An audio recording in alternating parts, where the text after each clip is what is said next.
call to order the City of Dunnellon Recording in progress. Council Workshop for June the 5th, 2023. Would everybody please stand for the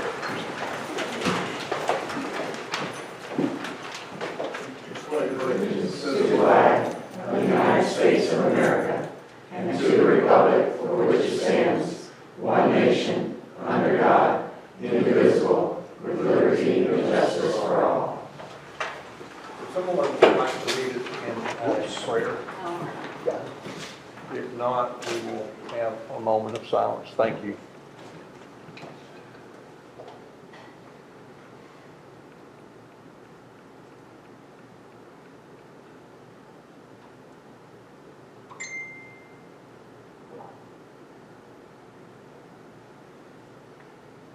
Amen. All right. Somebody please lead us in the roll call, please. Mayor Dunn. Here. Vice Mayor Inskeep. Here. Councilperson Mendoza. Here. Councilman Lehman. Here. Councilwoman Covich. Present. Jan Smith, Finance Officer. Here. Michelle Leonard, Assistant Clerk. Here. Julie Danowski, Records Clerk. Here. Sharon Ward, Public Works Manager. Here. Kelly Lyon, Planning Assistant. Here. Chief Scaglione, Police Department. Here. I also have Lieutenant Bray and Sergeant Roberts.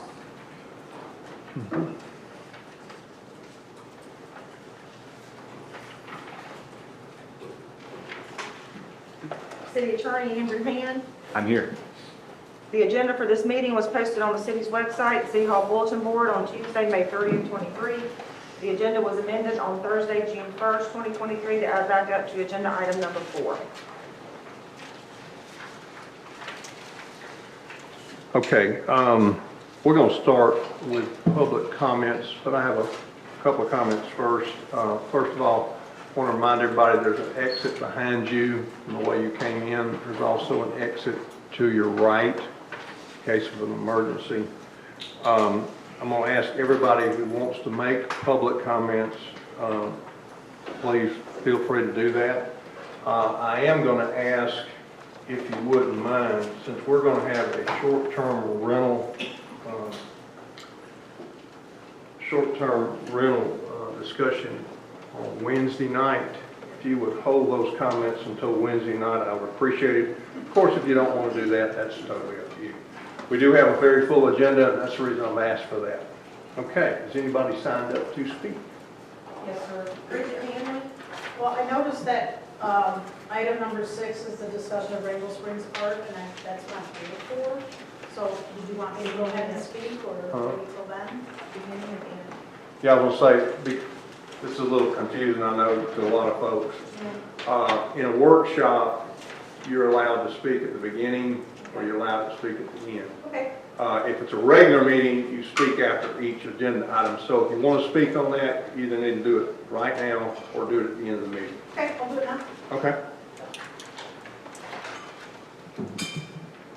Okay, I am Bridget Hanley. I'm the Executive Director of Rainbow Springs Art in Dunnellon. The address is 20804 West Pennsylvania Avenue. And I am here on behalf of Dr. Amy Peters Wood, who is the president. The Rainbow Springs Art leases the building from the city, and I'm here to start the process of the renewal. Our lease is paid up until August 31st, and then we have a 3-month kind of a buffer clause, but we would like to start the process right now. Dr. Wood happened to send a letter to the council, and I just wanted to kind of go over some of the outlines of it. For those of you who don't know about the art gallery, Rainbow Springs Art is a 501c3 charitable organization, and we're dedicated to fostering the arts and art education to all the members of the public. We're a cooperative group of over 25 artists, and they all display their work and volunteer their time to manage the gallery. We offer classes and workshops, lectures, travelogues, events, and we try to offer our annual art festival. We would like to expand our teachings and everything to include pottery and ceramics this year, and offer possibly some culinary demonstrations and cooking classes would be a lot of fun. We've also expanded our lecture series to showcase some amazing local people. Recently we had a book reading of some of the local authors. It was very, very nice. In 2023, this year, we are going to be offering 2 $1,500 scholarships to graduating students to help them to go forward with their art education. Now, if you look around, there are not many art galleries that do that, and we make that a priority by doing our fundraising for that. So just to let you know, in 2022, one of our graduates is now attending the Art Institute of Chicago, and another one is attending a college in Georgia where she does set design and costume creating. Either way, she's going to be employed for life. Anyway.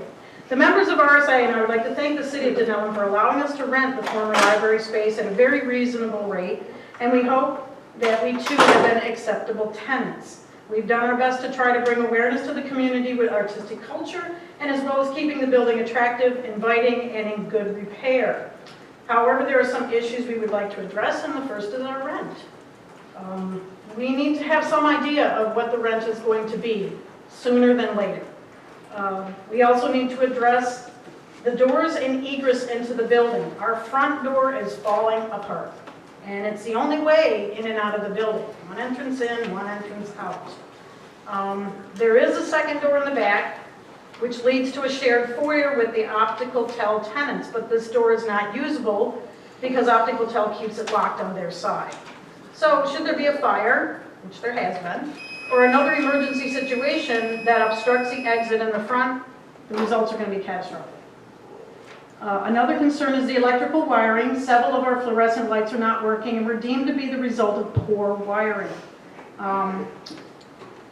And we would be interested in having possibly a 220 amp put in so that we could have a ceramic hill or possibly a small range or something if we wanted to go forward with some cooking classes. So that would be fun.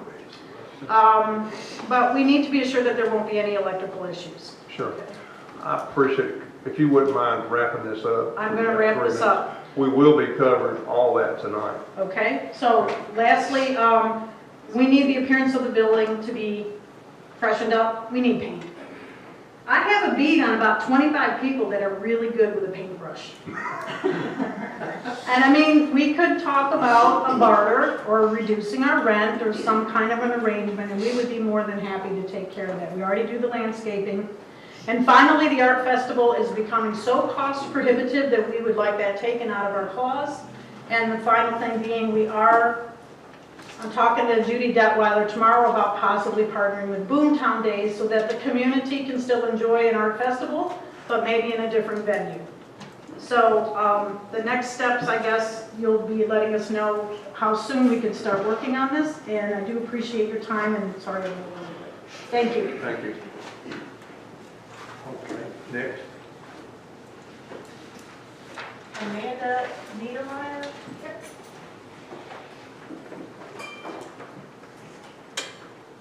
Hi, my name is Amanda Niemeyer. I'm just coming to not take up any of your time, just to say that several of us disagree with the vote on May 10th about the Blue Run Park ramp, and we ask that it be revisited for the June 14th meeting, just to maybe expand or, just revisit it, go over it, not do an all or nothing. That's it. Thank you. Thank you for your time. David Porter.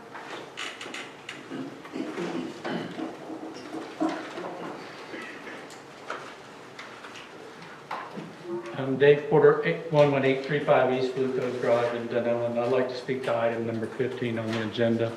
I want to compliment the council for attacking what I think is one of the biggest issues we have in making our city look good, eliminate blight, and start establishing standards that homeowners can depend on. This is a really big, deal for the city.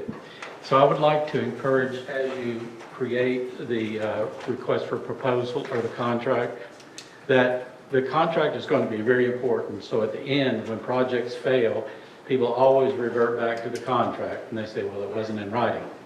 So I would suggest that we search with the League of Cities are some other cities that had to do a complete rewrite of their comp plan recently and find out how they put their contract together or their request for proposal, and some questions of who they used, just for an idea. So I'd also like to ensure that we consider that we make consistent in their comp plan revision all our codes and ordinances and the LDRs. They'll all get upgraded so they're all consistent. And then last but not least, I'd like for us to also request a review of all the affected documents. So we not only update our comp plan, but look at all the affected different softwares and stuff like that, because the Marion County has a zoning map for the city of Dunnellon, and it doesn't match our comp plan, and none of them match our GIS. So it's important for all that to be updated. The last thing is, the comp plan rewrite is the first step. The city of Dunnellon, unfortunately, has had a bad history of code enforcement. And I think the lack of code enforcement is what got us to city blight and inconsistent applications of our codes and ordinances. So in the request for rewriting our comp plan, I'd also like for us to investigate cities that had to go from no enforcement to coming up to a certain standard. That's going to be a big deal, and come up with a game plan of how we accomplish that. Because writing a document that establishes a lot of standards, and then we go, oh my gosh, nobody complies with that, what do? Is a big problem. So we need to have our plan for when we establish a rewritten comp plan, how are we going to go through systematically and enforce it. Thank you very much. Thank you. Okay, next. Michelle Winkler? Thank you. Hello, everybody. I just want to take a little bit of your time up this evening. My name is Michael Winkler, and I've lived in Dunnellon since 1979, or just outside of the city limits. Raised my children here, raised my parents here, my in-laws here, raising my grandchildren here now. And there was a vote on May the 10th that we were not aware was going to be happening about the ramp for tubers or kayakers to exit down at Blue Run Park. And I understand that there is a big problem there with people who want to camp out at the end of the ramp. They feel like they need to hold it down, it's going to float away or something. That's not going to happen, we're well aware of that. And that's a danger. It's a danger to the people sitting there, a danger to the people getting out. It's a danger to children, it's a danger to kids. We would like to see some kind of a compromise where it's not forbidden that all locals can go in there and go swimming, and it's not just an outage for KP Hold. We would like to see some intermingling there and maybe revisit the issue of possibly opening this up to some other ideas and some other concepts. I think that more of us are more aware of what was going on. I'm sorry, I was totally oblivious. We might have more input and be willing to put ourselves out there more. I, for one, am definitely willing to put myself out there more in finding a solution to, no, nobody can do this anymore. Let's find a way where everybody can have a little piece of the beauty of the whole reason this is town now. The reason we're all here. Thank you for listening. Thank you. Steve Larimore? Mayor, as people approach, can we make sure that we're getting name and address at the start of the comment? Right. Thank you. Please. Good evening. My name is Steve Larimore. We own a home at 20644 Walnut Street. Full disclosure, we're part-timers. We also, we're from Lake Worth, and this is a second home because we love the area, love the river. But I want to address briefly the parking and enforcement issues. And just, it's kind of hard to do it because I don't know exactly what you all are considering except for the scuttlebutt that's going around the neighborhood. And so I just have a few points that I think may be relevant for you to consider when you're deciding what to do. And I specifically mentioned the Lake Worth aspect because I think Lake Worth's experience is very relevant to what you all are, to Dunnellon. I don't know if you're familiar with Lake Worth, but it's an old community. It also has a historic district. We've had the house in Dunnellon since 2015. We've been in Lake Worth since 2005 in the historic district. Lake Worth has always had one-way streets in the historic district. frankly, people fly on those streets. About 3 or 4 years ago, Lake Worth did a big bond issue, and they spent millions of dollars to redo those one-way streets, to add street humps, and to add these bump out things, and it has to be to try and slow people down. So I think that's one thing to consider if you are thinking about one-way streets. Second thing is, I've heard that the justification for limiting parking has to do with the perks, perking on the swales. Our experience, my experience is the perks don't work. Walnut was redone about 3 years ago, as you know, and when they did that, they redid the swale on our side street on Ohio so that it now has the gully to perk. I've been complaining ever since it was done to Troy when he was the Public Works Director, because it not only didn't solve the problem, if anything, I think it's made it worse in directing the water into my backyard. Your new Public Works Director was driving by when we had a rainstorm a couple weeks ago. We were able to discuss it. I think that, I'm not an engineer, I'm a lawyer, but I think that the road was not done right. The crest is too high. The water is supposed to be directed across Ohio to the drain. It can't get across there, therefore it's going back towards the alley. The third thing that's relevant is if anybody has reason to complain about parking, it's us. If you know the location, we're right behind Annie Johnson. Ever since we've been there, those people come in on the weekend and they park, they block things. I've never complained because, frankly, it's not that big a deal. Somebody blocks a driveway, you ask them to move. Everybody who buys in downtown historic district knows that it's a professional area. There are going to be businesses there. It's just not that big a deal. So I just wanted to raise these issues because I'm concerned that this is a solution in search of a problem. We've been there since 2015. The parking is not really a big deal, and I'm just very concerned that time and money not be spent on a solution that in fact is going to exacerbate the problem and not solve a problem that really isn't much of a problem. So with that, thank you very much. I appreciate the opportunity to address you. Thank you. Thank you. Okay.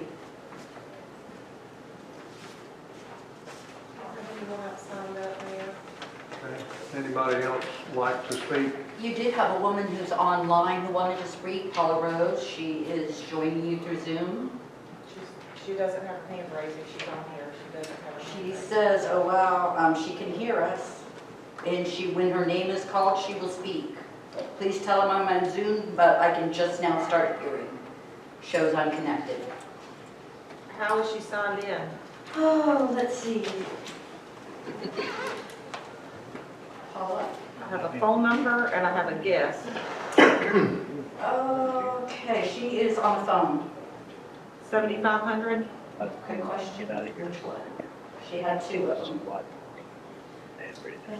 Paula, are you there?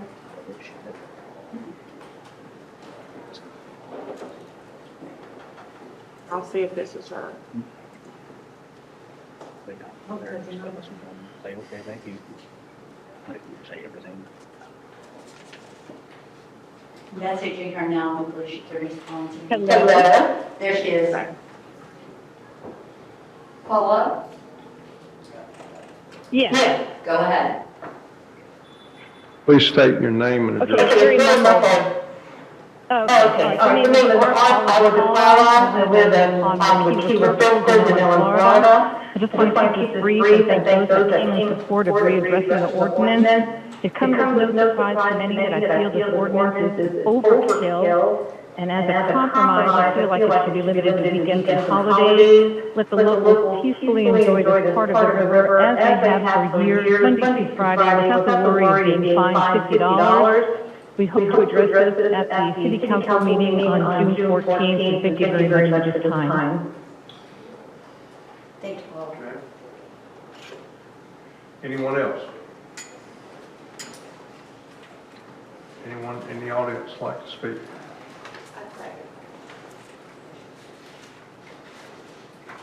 Okay.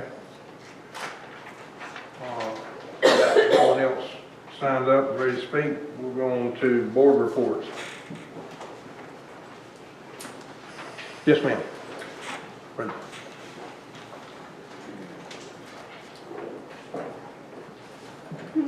Brenda DiArville, 11661 Camp Drive, Dunnellon, Chair of Dunnellon Planning Commission. I don't really have a report. We have not had any new business come before us. But the last meeting, we did have a very interactive discussion of what we would like to see the board accomplish going forward. We also, and thank you to the city for purchasing training modules. We have now finished most of those modules. We still have 3 or 4 more to go. So we'll hopefully put that knowledge to work, and I'll have more to report going forward. Thank you. Thank you. Any other board reports? That's it. Okay, Julie, you want to talk about Dunnellon Chamber of Commerce?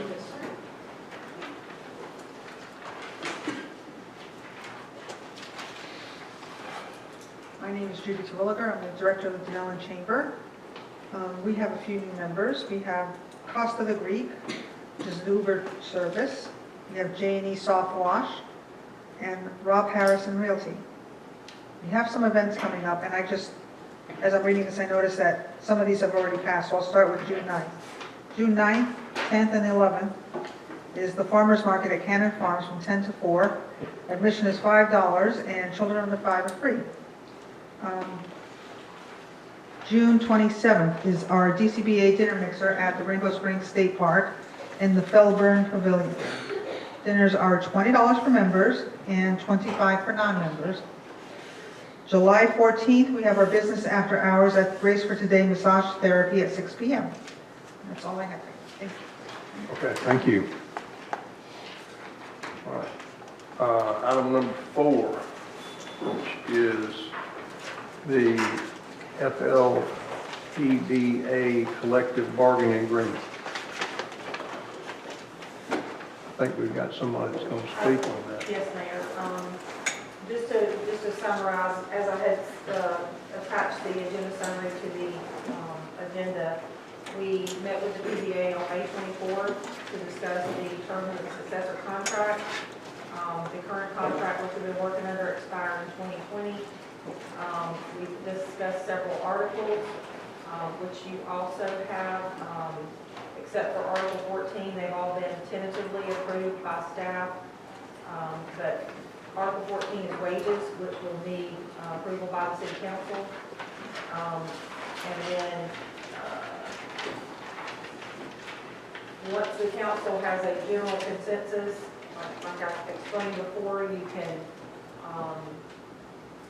we could still make modifications to the contract if there's something that you're not comfortable with. There was an updated schedule sent following some additional discussion with the PBA, the chief, and Vice Mayor Inskeep. And so you have that on the dais in front of you. So Mr. Corwin is here. He's the PBA representative. If you have any questions or questions of me or questions of the chief, we're happy to answer. Okay. Does anybody on council, you probably ran through a lot of this. Do you have anything you want to talk about? I guess I'm not sure who's reviewed what, but we've gone over all the documents and everything that was put out. The bargaining unit rep is I'm in complete agreement with, and all, we've gone through a couple of interactions of it, ironed out, unironed out, clarified some stuff, etc., including Article 14, which is the wage changes. Right, so the only articles that we have tentatively agreed upon are 19 vacation leave, and I can show you that. That was just a typographical error that needed to be corrected. That said 48 months, it should have said 59. This said 108, this is corrected to be 119. That was the only change to that article. The Article 29 that we tentatively agreed to was because the chief needs the discretion to, in this article, it says that in order to be a corporal in the department, you have to have 2 years. And to be a sergeant, you have to have 3 years. So he's going to need supervisors as he starts to fill these positions. So there was the language added in section 8, the parties agree to waive section 3 of this article and allow the chief to have the discretion to make promotions due to departmental needs through September 30th, 2024. So that would waive that requirement that someone have to have 2 or 3 years of service. And that was the main change there. And Article 36 just addresses the duration of the contract, which would begin July 1st and run through September 30th, 2025, before we would have to renegotiate. In the next fiscal year, 24-25, we agreed that either party has the right to open up to 2 articles in addition to Article 14 if necessary, if we find that something's not working or we need to change something. And then that was during the term of the agreement, situations may arise. That paragraph there, and George might be able to explain this one a little bit better than I can, but it's so that if there's a, like we find another typo, or it's something minor that really just we can agree on, we don't need to go back and renegotiate, we can do a memorandum of understanding, sign off on it, and we don't have to open that article and renegotiate it. So if you have any questions about that, you can speak to that. And then there were no changes to any of the other articles, except Article 14, which involves wages. And what has been introduced is a step plan. And I'll show you that in a second. Well, you have it in front of you also. But effective July 1, there would be a salary adjustment according to that schedule. And there was a paragraph added here to give credit for experienced officers coming into the department. So 1 step in the step plan for every 3 years of previous experience upon completion of field training program and probationary period. And the credit for service will be capped at 6 steps or 18 years of previous service. So for example, if you have someone comes in and they have 18 years or more of service, they would cap at step number 6. So they wouldn't come in at the beginning range, they would come in at step 6 of the range. And that would be the most that they could come in at. And then the promotional increase, the base pay of the established pay grade for the job class to which the promotion is made, or a minimum of 5%. However, if the class to which the bargaining unit is promoted into has a step pay plan, the employee shall be placed in the next highest step in the plan the employee is being promoted to. For example, if the employee is promoted and a 5% pay increase places them in between steps 3 and 4, the employee will be placed in step 4. And the appendix is for the, oops.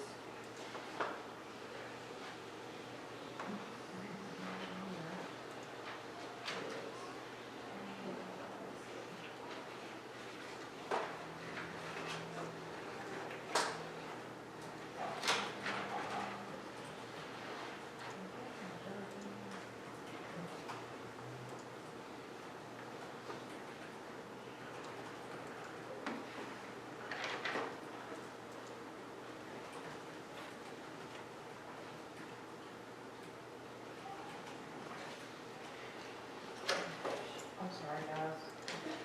I lost something.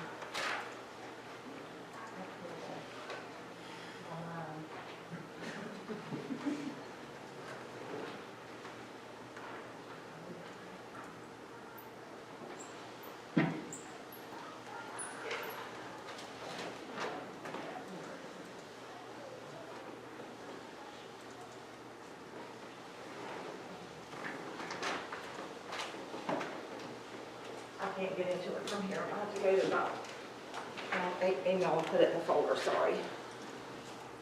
Meanwhile, George, if you have something to say, you can come on up. I'll be right back.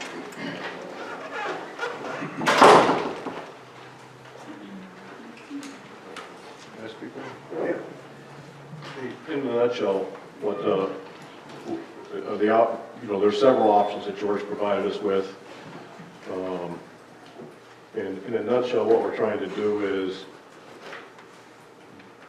get to where we're competitive and where we can actually hire officers in the different positions that right now we're having no success doing.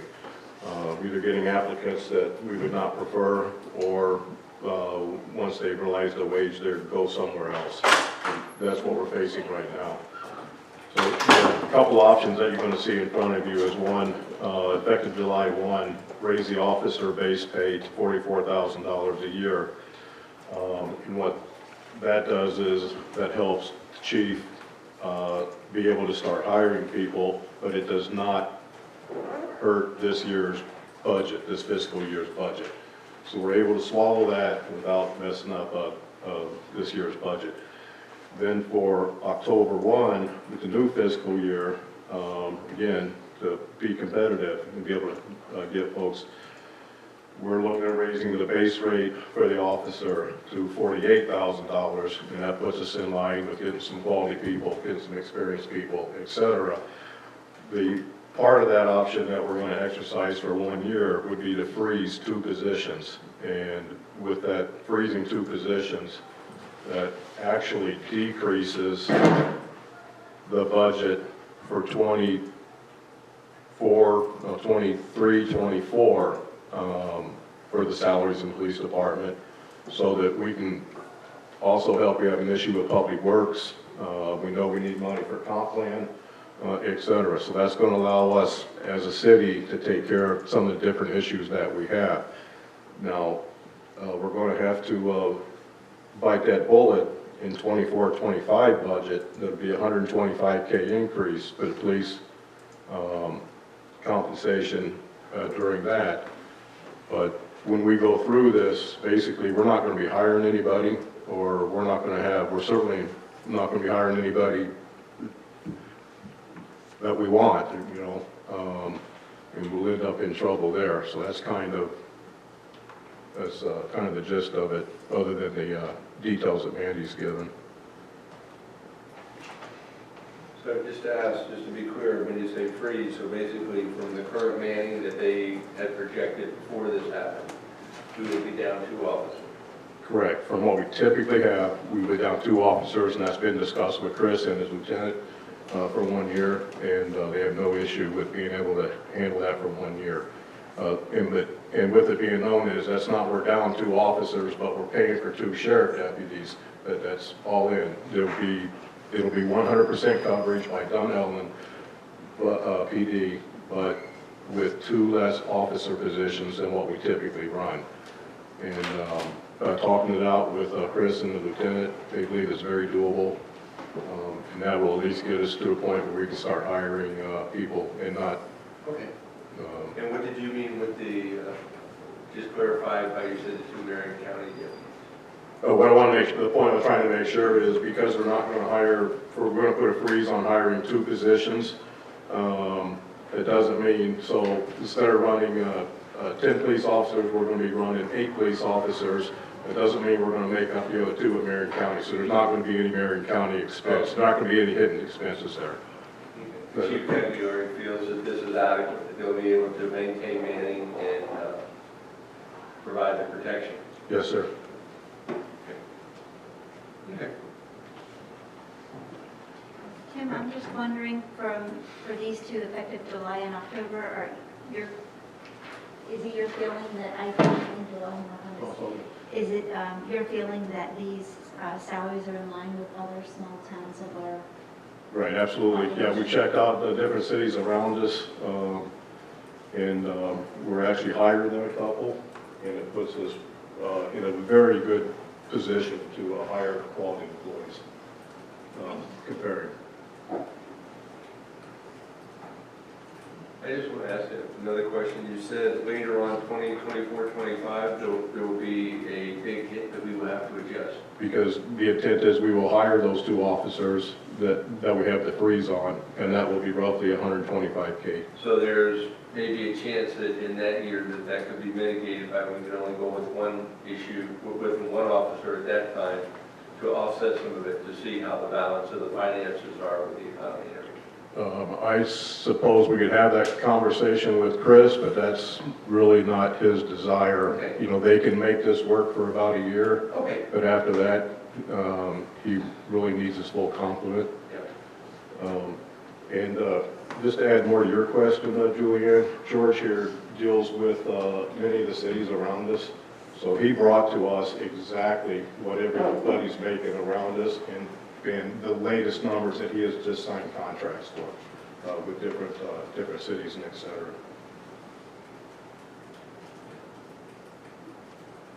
I just want to say that when I was with the city of Miami, they had the same problem we had with the office with the pay for police and firefighters.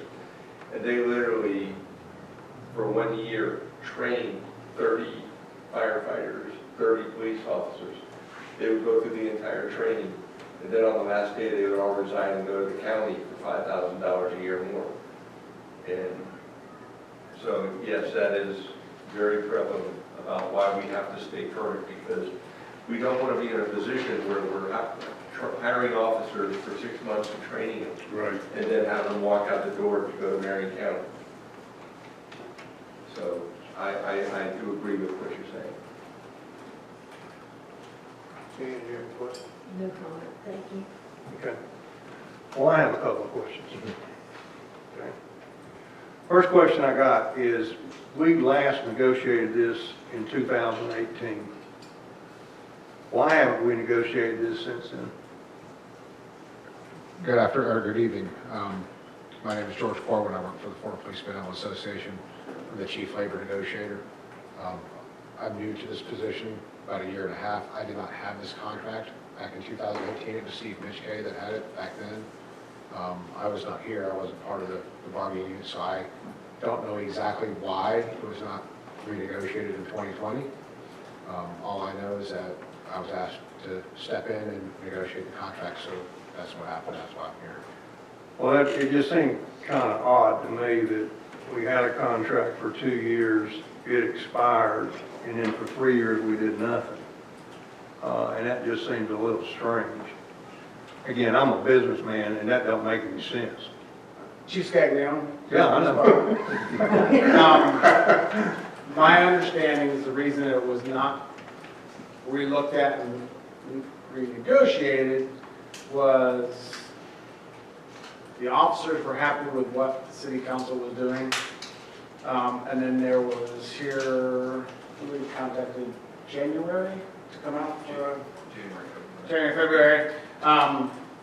Before all this mess happened, everybody just got worried something was going to happen with the new city council. So they wanted to bring the PBA back in, reestablish the contract, and go forward from there. But that is my understanding. Probably, I wasn't here in 2018 either. I came in 2020. But that is my understanding, if that answers your question.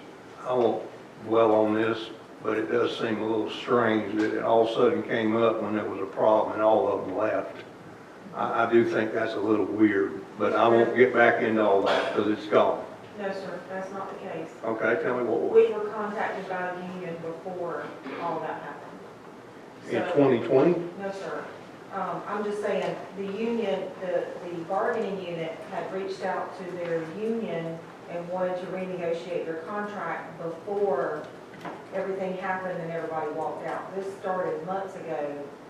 George and I were in contact, and then I actually had to reach out to George and say, you know, I don't know what to do about us getting together to talk about this contract because everybody's leaving. So that was already in the works before everybody. I get that it was in the works in, say, the last 6 months. My question is why it didn't happen 3 years ago? My understanding is the same as Chris, that Everybody was happy. I was told the officers were happy with their pay. Well, I won't go back into that because I thought we had a pretty poor sheet and it pretty much reflects that. Okay, let me get into something else because I have done some research too. And I know one city that's not paying near this amount. Okay, I've talked to the chief directly and he's told me how much he's paying. Okay. The other thing that I do find a little strange, I actually went into the hold on a second. I went into the United States inflation rate between 2000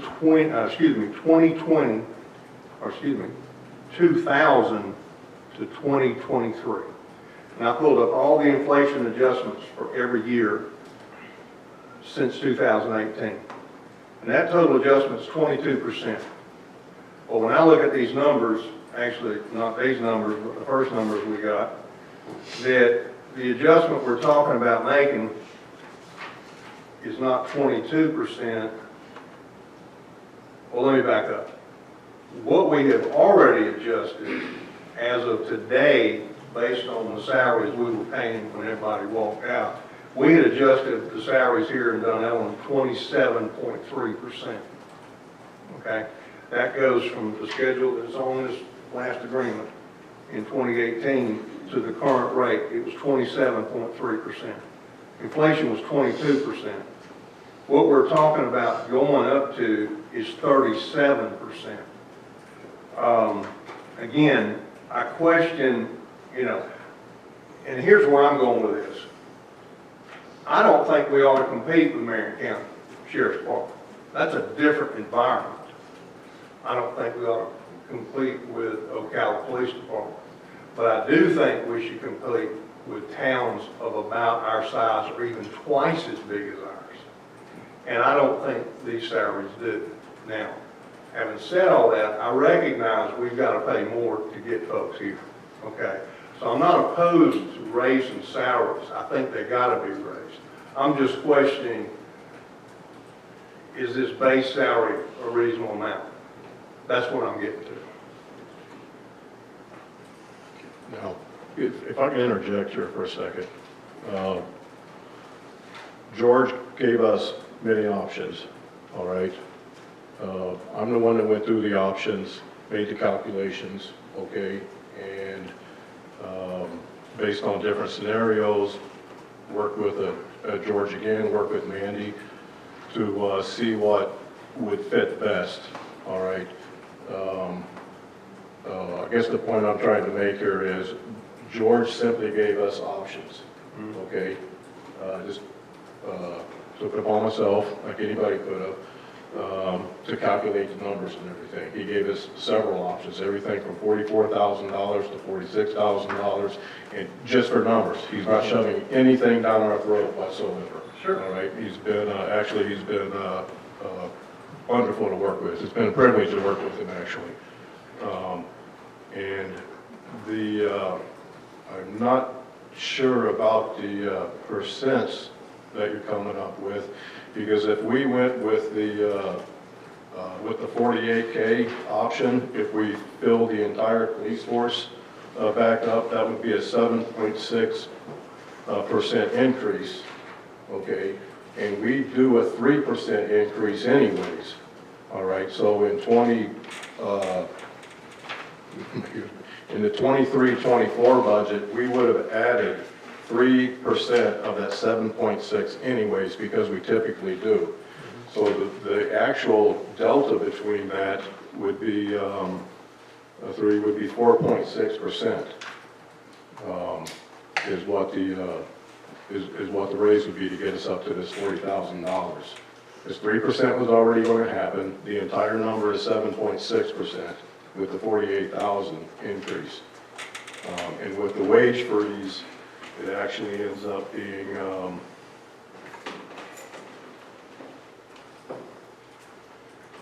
again, it actually ends up being less money for that 1 year, so that we can help out some of our other departments. Well, again, I think we're talking apples and oranges here, because what I'm talking about is what was inflation since 2018 to today? It's 22%, okay, according to the U.S. government. Mm-hmm.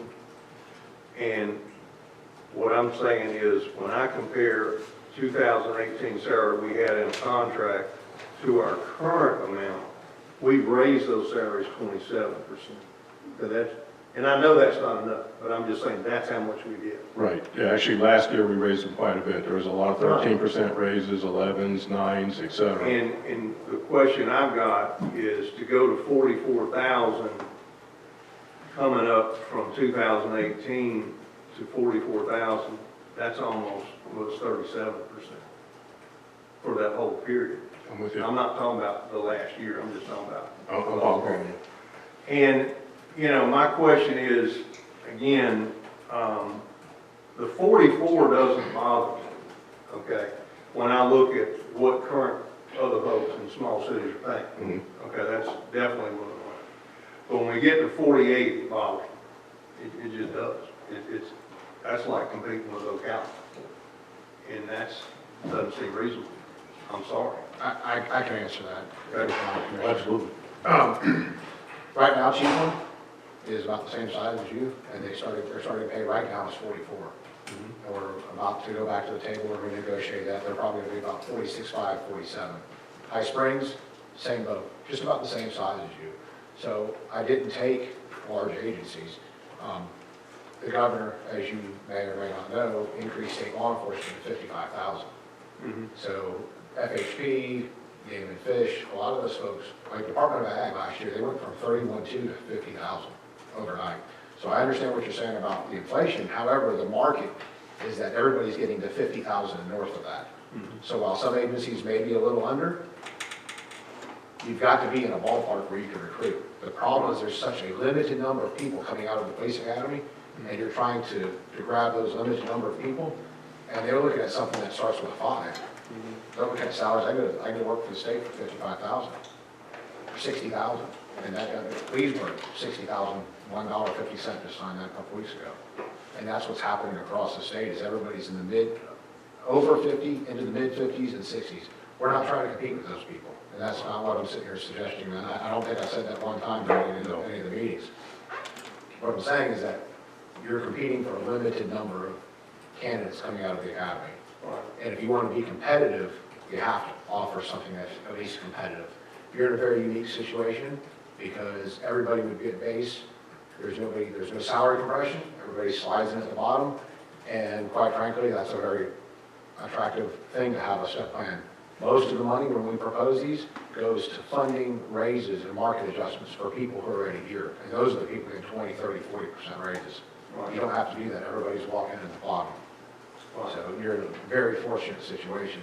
And I think going back to the promotions thing, we also recognize, and I think we made the proposal to the city that you're kind of in a jam because you can't promote anybody. According to your contracts, right? Right. So we're the ones that said, hey, you guys run your department. We want to do nothing but get your department back and going. We're not trying to impede in any way. I think we're just here to help. Well, I do agree with you that, first of all, to go to 44, what you just said was similar to what people are right now. And that's what I'm hearing, 43, 44, and 45. Okay, and I guess my question is, how do we get to 48? I can tell you Chiefland's going to be 46.5, 47 here in the next couple of months. And that's what you're competing against. The option that we were looking at just before this one here was one that in October 1st, would the starting salary would be $45,500. And then April 1st, 6 months later, it would go to $47,000. That option was... That's basically equivalent to $46,250 over the whole year. So the difference between the two is $13,000 between the option I just mentioned and the $48,000 option. One of the other things that we're dealing with is, Marion, I know the agencies you're talking about with those pay scales, they're calling me and going, hey, we won't hire this person, but maybe you will. So we're getting who they won't even hire as applicants. Right. So we're kind of stuck. We need some assistance. Well, the other option you've shown, I mean, the option you've shown here was not hiring 2 people right now. I guess that brings up the next question is the number of officers the correct number? I believe so. You have 4 shifts with two officers per shift. That's the 8 plus the sergeant and the lieutenant and the chief. We have a total of 6 shifts. So 6 shifts, full staff. But I think right now you're just talking about the 2, 2, 2, 2, right? Yes. So they have to make some adjustments to make it happen, and they're willing to do that. I mean, they have to put extra work in to make it happen, but they're trying to be comparable and they're trying to be attractive for folks to come in. You don't want the guy that brings in a crumpled up application, you know, say, I want to be a cop, and unfolds it and hands it to the person. You want somebody who's attractive. And you're gonna pay it out in overtime You pay it out in overtime. if we don't fill the positions. I'd like to make a comment, and we're talking money here, but also I think we should be talking about the quality of the people that we employ here also. And money talks. We all know that. Okay, so let's say there's 20 applicants coming out of our college in Ocala that we might consider. Okay, the cream of the crop, they graduate with a grade, they graduate with recommendations from their instructors, and that all goes into play when we go and look at their backgrounds and their potential.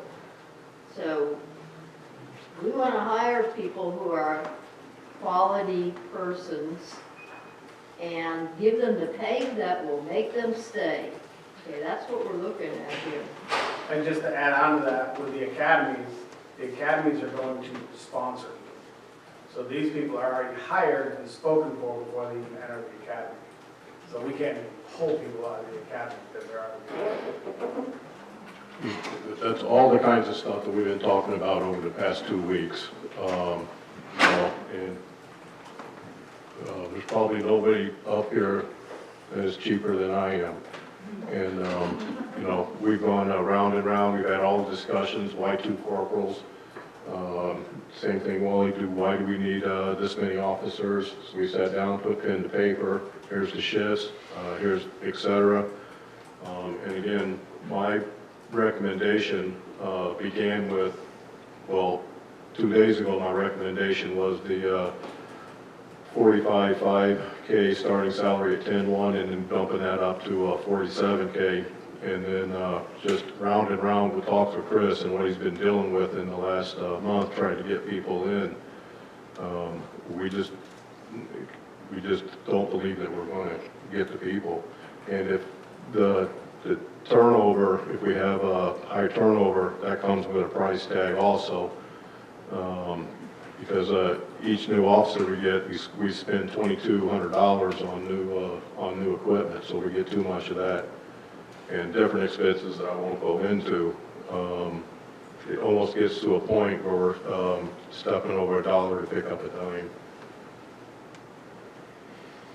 You understand that too, and I also want to look at the fact that if we do have a better starting salary, Chief, how many of the officers, of the old officers, were retired officers who came into the department from other departments? Myself and Ron. The ones that stayed. Okay, no, what I'm saying is maybe this will make those officers who, I know a lot of police officers, well, I know a couple, and after they got out, they wanted to go back to work, and this might make it more endearing for them to join where we can get more experienced officers who want to work here where it's a different change of pace rather than. And jumping on with Tim, all we're doing is putting a Band-Aid on a trying to get problem. We need to stop the turnover. Right. We don't want to be a training agency that has somebody for 3 to 5 years and now they leave. We want to create an agency where people have the ability for some type of advancement, make it pay, but this is where they want to stay. Our pool for selecting people is very slim because you are in Dunnellon and we're far, far away from a lot of places. So people are going to have to drive here. There are several people that live 5 minutes away from here that won't work here. They're driving halfway to Orlando to work, but they would rather work here. But we can't hold them here. Yeah. So this is a workshop. Where do we go to with this conversation on next Wednesday, our meeting? Are we going to be making a decision or still considering? Because I would say that time is of the essence. The class that's graduating now, when are they moving on from their training to actual positions? The ones that they just graduated the class, so 2 just started today, but they're spoke for. Ron, you know, They got one next week. got one graduating from with the Coochie next week. They're not sponsored. So that's where we need to be hitting and recruiting. But the other problem we fall into there, because everybody left, we have no training abilities for all these new people. So we can bring in people right out of the academy, we have no officers to train them. So it's going to be myself, the lieutenant, and the sergeant trying to do all the training. If the sergeant leaves when he's planning on leaving, that leaves really nobody out there to train. So we need to bring in some experienced people. You know, we can bring some people in from the academies, but we got to have some adults for the children, if you want to put it that way. And that's why you got the provision in the budget that for every year of experience that they'll get a step raise. Yes, sir. Give people who, like, we had somebody with lots of experience that may not be able to make it here because of the pay. So we just made that phone call. Sorry, thank you, but now we got somebody else that just applied that has some experience that can come this way. We have another person with some experience that can come this way, but they need to know what's happening in this meeting tonight. Right, and the essence of time that you brought up, Jan, the 90-day clock is ticking with the sheriff. So when we don't have employees, when the 90-day clock runs out, then we're going to start incurring some pretty significant costs. And just did some quick math here. Okay, with the here's the differences between the $48,000, $46,000, and the $45,47. The $46,000 would be $27,000 a year less. This is for a full complement of police. The $46,000 would be $27,000 less than $48K. The $47,000 split up 6 months would be $13,000 less than the 48K starting range. So to give you the magnitude of the figures, that's what the magnitude is. So now depends on, comes down to, once we have to start paying for the sheriff, how fast are we going to eat up? We use the largest number, which would be the $46,000 starting. How fast are we going to eat up $27,000? I've not calculated that out, just ran out of time. But the clock is definitely ticking. I think, if I may, I think if there's an agreement tonight, and we can come to that, the chief can start advertising that immediately, that on July 1, this is where we're going. And I think for him, time is of the essence, and for the city to start filling some of those positions that there's none in right now. So to answer your question, Commissioner, I think it's probably in the city's interest to come to some consensus sooner rather than later, so you can start hiring some folks. Because right now you're at 40,863 or right. Nobody's going to come work for that. I'd like to make a motion that we put on next Wednesday's meeting that we consider taking a vote to accept the 48,000 starting pay. I second that. Would, just, I don't know the procedure for would a better motion would be to accept the package, because not only the pay, but they've also got the other changes to accept the entire package as presented. What we would need to do is put the entire agreement in front of you for the next meeting with all these changes. What we would do tonight is the negotiators is tentatively approve Article 14, and then George would have it ratified by the bargaining unit, which is James, and then it would come back to us for city council approval, and you could vote on it at your meeting on Wednesday.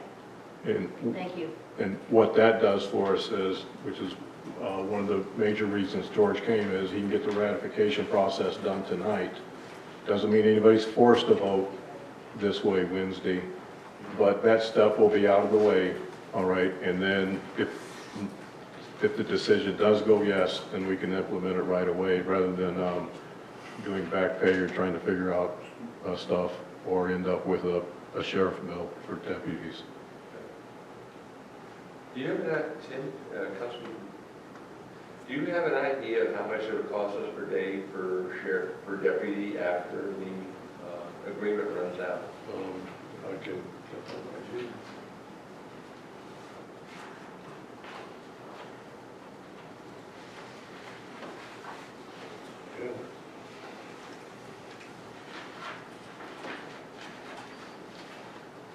I think it was 1.2 million a year. He broke it down for us with the last agreement he gave us.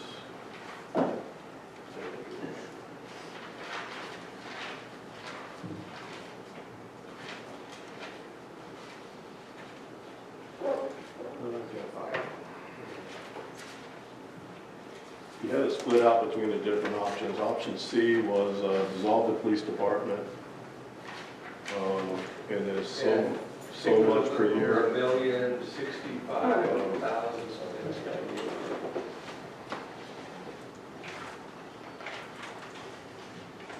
It's $2,945 a day. For 3 officers, or for 2 officers. So basically, Tim, is this what you're looking for? Yes. so basically Yes. $3,000 a day. So if you go to option B, I believe it is. Cost for 1 deputy. Keep scrolling down, maybe. So if you had 133,000, divide that by 2,080. That'll give you 1 hour. Divide that by. By 365, Right. that would be basically how much it's gonna cost you today. Talking about the 1,060 or 1,065,000? Divide the 133,231 by 365. Cost per bed. Right, that's what Brent said. Jan motion said 48,000, this thing says we start July 1, 44,000. July 1 is so we can start getting people in the door with them knowing that Yeah. in October 1st. The way the motion presented, it sounds like we're doing 48 today. No, the 48 would be for October 1. Okay, the 44,000 would start July 1. All right, with the 44,000, all right. No, I get that, that's what this says. That's not, our motion said The top one 48,000. should be 44. Right, so that one would start July 1. This one is October 1, 48,000. So we need to see if Jan will adjust her motion. Well, she can't make a motion tonight because it's not a meeting. Yeah, we can't make a motion. She's just I just want to make sure we got it on right. the agenda. What she said, it was 48,000. Gotcha. Okay, It gotcha. says 44. I'm with you. Okay, I was confused. Okay. So, Councilman, was your motion to go, or your comment to move it forward at 48 or move it forward as it's been presented? At 44, July 1? I'd like to make a motion that we consider the plan starting at 44,000 in July 1st, bumping up to October, 48K.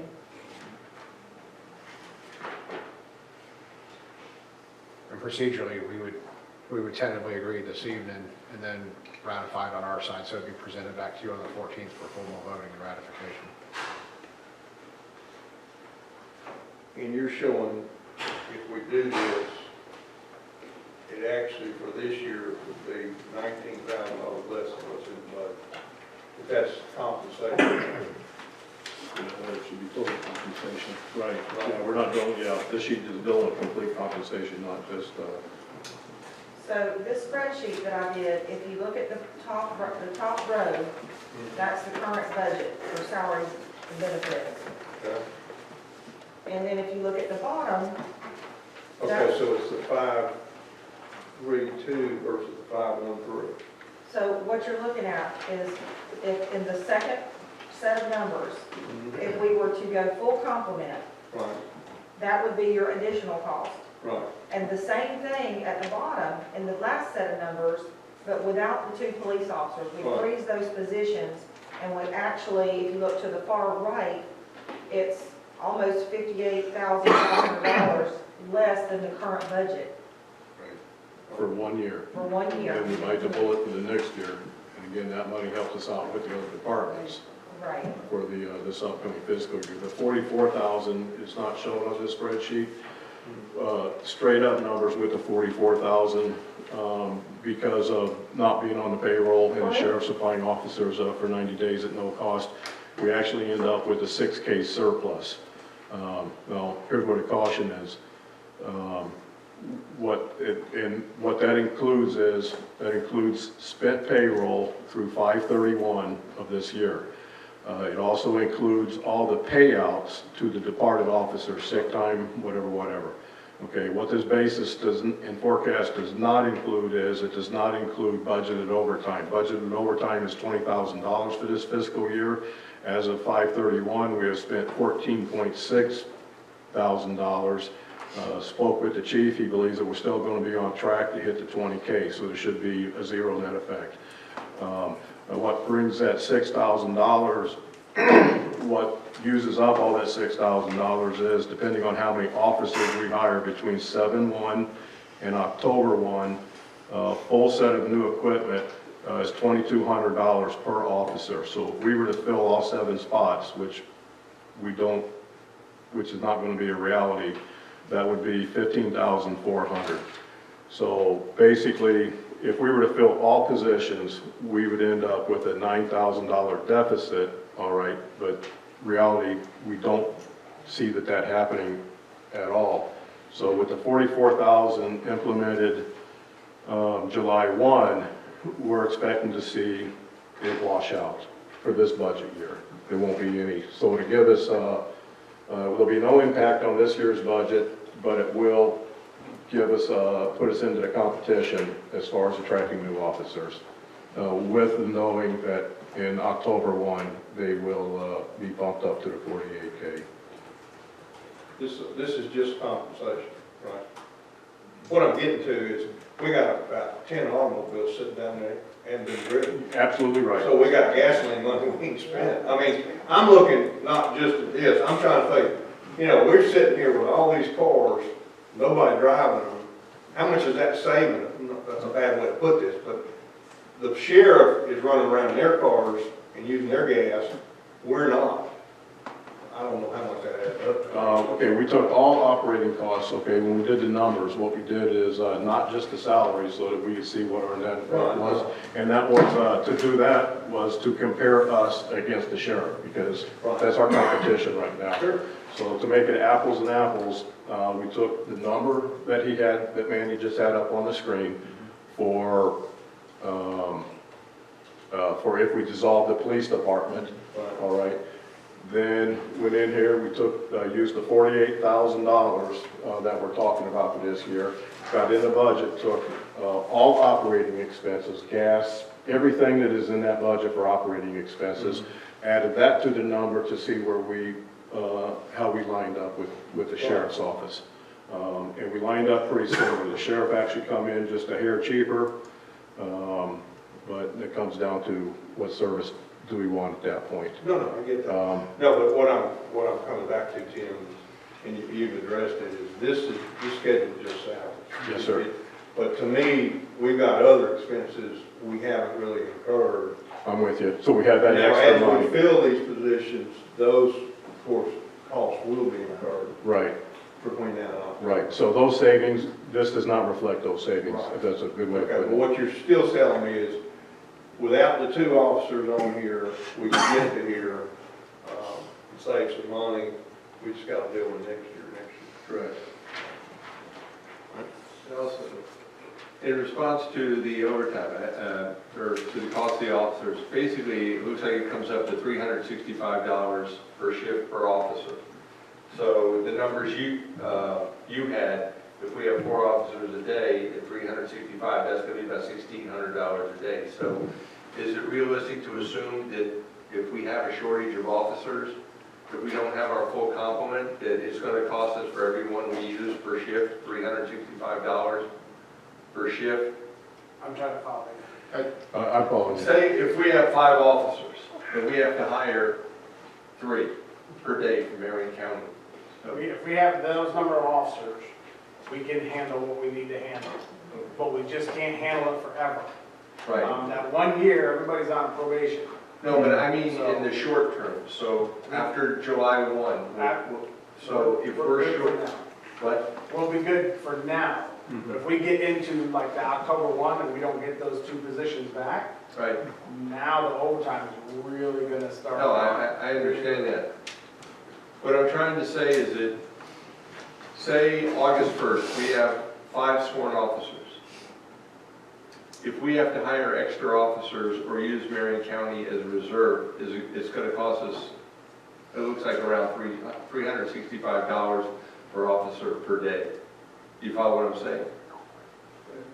You broke down the, Yeah. 65? Yeah, the 133,000 divided by 365, so. That's assuming the sheriff will sell you those services at that, Yeah. at that rate, that's But correct. that's what, if we needed the services, that's what we can figure as a ballpark, it's gonna cost us per day, if we needed the service. Figure that in. Yep. All right. Any more discussion? So it'll be on the agenda. Do we have to make a motion? No, no motion. If I could add, Mandy has all the details, so anybody that has detailed questions, because you guys can't talk to me, she'll be able to answer everything you have as far as the numbers go. And if I can't, I know somebody can. I just want to ask Jan, as a finance officer, do you feel comfortable with this? Based on Tim's analysis, absolutely. Okay, no, I just want to know. He wore it out. I've only been here for 3 months, but I know everybody asks you, I want to find out if you're happy. I'm okay with it, you know, I haven't worked any numbers.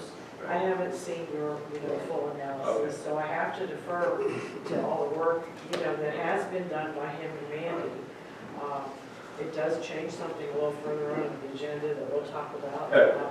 But aside from that, I like the number for next year, the savings. Yeah, okay. Because things are gonna be hard to come by next year, so this kind of gives me a little. But just for a little more information, I mean, these numbers, we were literally working on them as of just before we took the pictures at whatever time now. Right. So this is going to be Jan's first opportunity to get with Mandy and dissect these numbers. And it will also be y'all's first opportunity because they've been very fluid.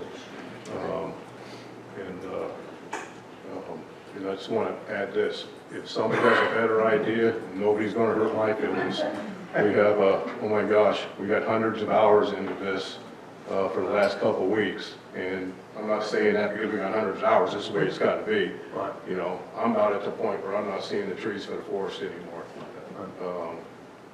So, just one thing, you have flexibility in your military. I know nobody really wants to hear that, but you do have that flexibility. Right. So, Yeah, no, we don't. It definitely can be doable, especially if you don't have a choice. There's choices. No, I get that.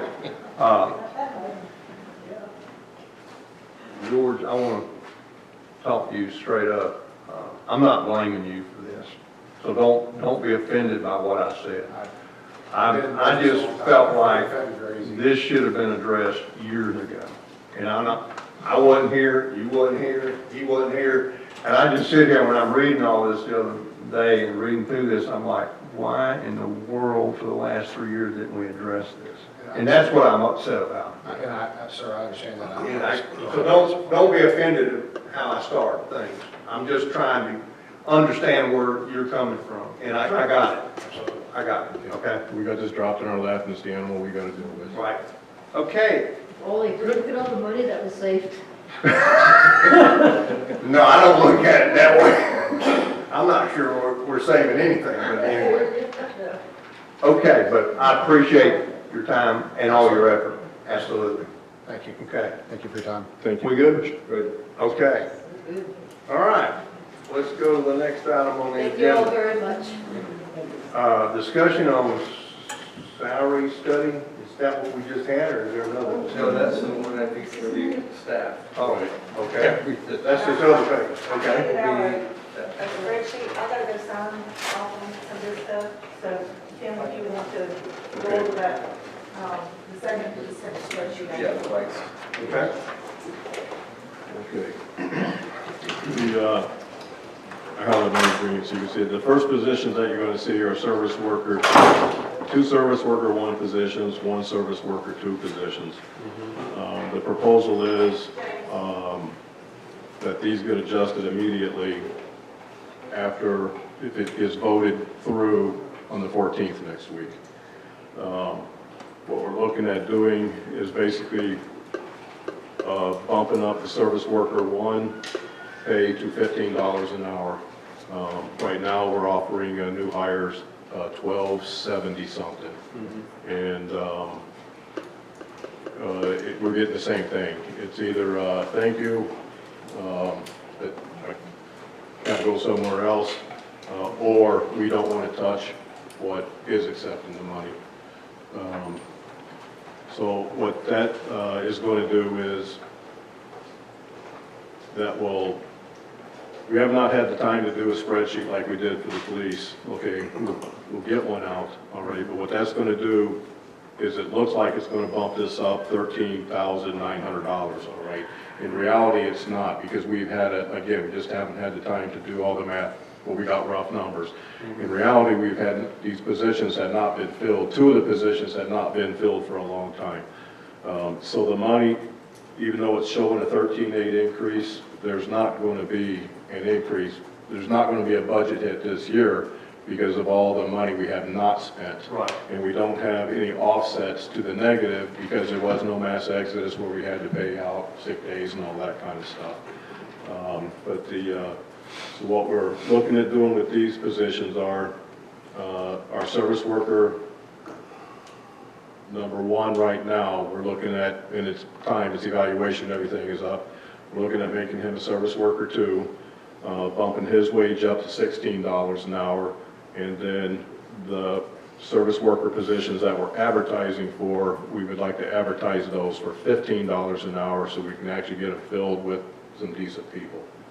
And what we're asking for is to be, again, effective immediately based on next Wednesday's vote. Sure.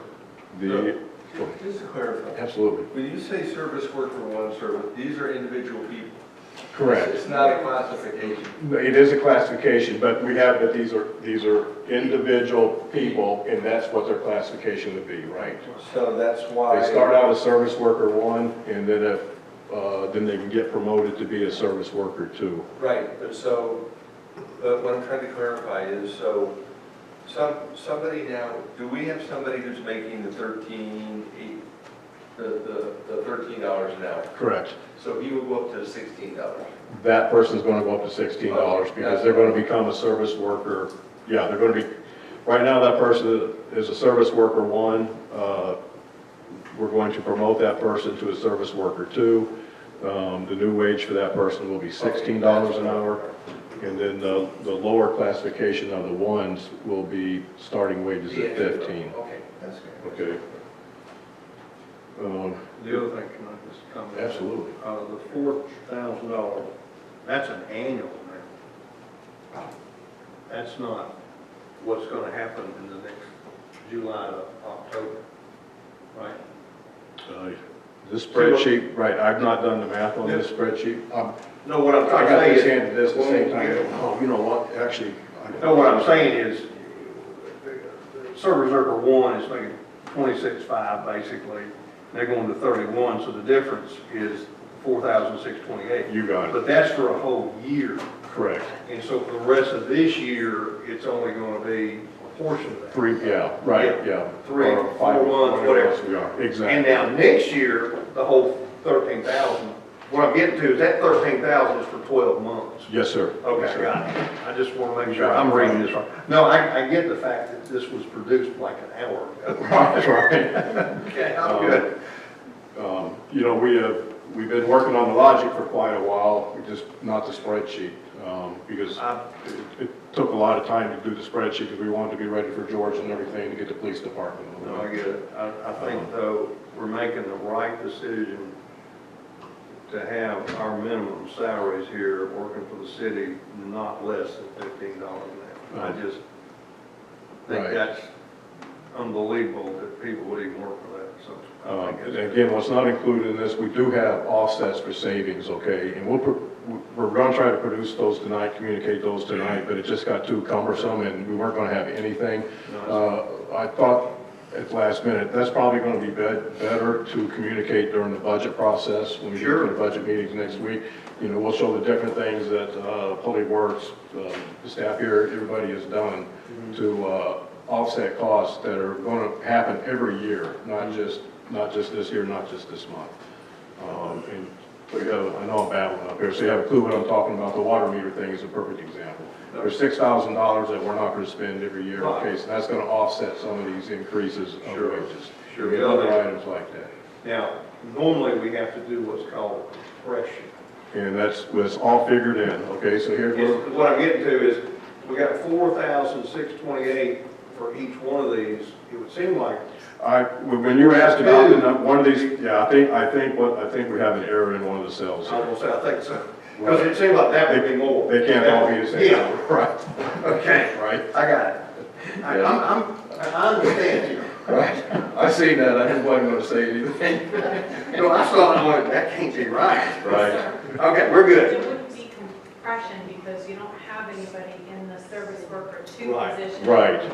Right, so you don't have years of service. Right, That's right. where the compression I comes get into it, play, but- when you have years of Right, service. but on the sheet here, It can't all be the same number. right, it can't all be this number. I got it. I mean, we can do the math. Okay, now, we're going to get into some compression here, though. Right. You want something to say? Jan. Oh, Jan. Oh, I'm sorry. You said Jan. I just have a question, I just want to clarify, you only looked at hourly staff in this study? Do we only look at hours? Salary staff were not included? We looked at the lower paid ranges is what we looked at. We looked at the folks that we believe need the leg up. Hourly staff.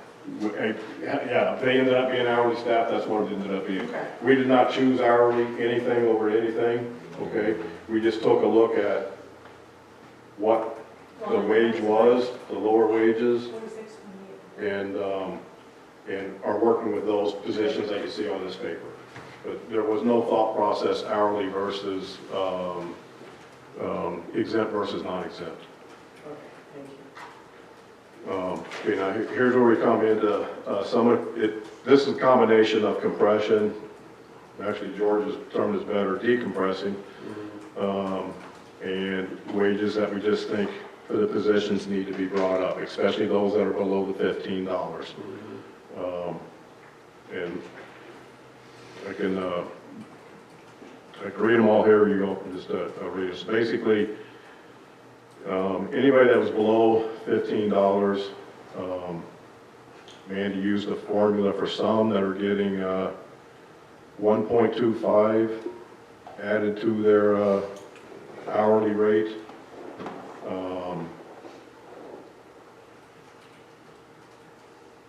Actually, I think that's what most everybody ends up being on this line.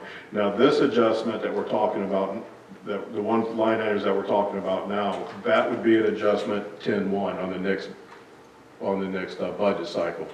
So there would not be anything this cycle, so that we don't, Okay, so this these, year's budget can't handle it. these, on the lower end of the schedule, they're not gonna be adjusted to 10-1, right. Okay, And we can even discuss those during the budget process, but we wanted to kind of get it out there now. Okay. And of course, then we'll adjust, I would think we would adjust the salary employees. Nobody else is getting adjusted. This is it. 10-1? This is it. This is your complete study right here. This is everything. This is it, the study. This is what we recommend paying. You know, we will have at 10-1, there will be the typical 3% merit. With the police department, it's actually been misstated. The police, because they have a contract, they're really not a 3% merit. They get 3% per person regardless of how they perform. That's the way the contract's read. I'm not saying that's the way it's been implemented, but that's the way the contract is read. And with the step plan, what the step plan is per year is 3%. So it lines up with the contract. And so the difference is general employees, everybody non-police run under a merit system. The police run under a step contractual process. But going into 10-1, those are the ones that we're looking at bumping up, and then everybody's anniversary dates as they go through that fiscal year will be eligible for a 3% merit raise.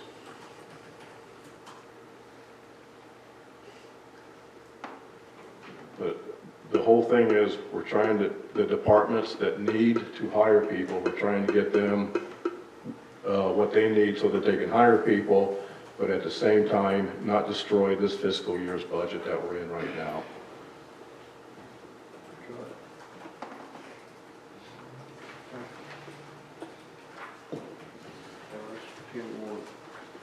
And these other guys, yeah, you got it.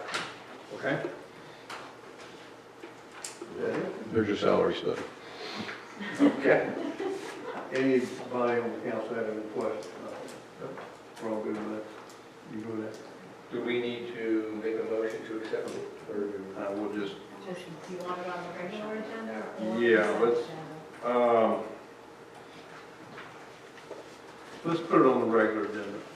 'Cause I think I know how the police will vote, we'll deal with that one, we'll vote, but, okay.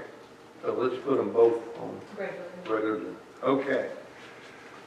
Sorry for that slow down and tangled up in this, but anyway, we got it. It was necessary. Absolutely. Yeah. We got to address some issues here. I just feel like I gotta say this one more time, beat this horse one more time. Everything that was given to us, okay, we can do anything we want to do with it. George nor the police in any way, shape, or form were trying to shove any numbers down our throat. Good. We worked with George, with everybody he's working with in the surrounding cities, counties, et cetera, to get numbers from rather than pay somebody to give us numbers since he's got them at his fingertips. Sure. And we took a look at all the different options. We were all just talking, what if we did this? What if we did this? We landed on these options because they seem to make the most sense. So instead of bringing 25 options here, we just narrowed it down to the ones that you all see.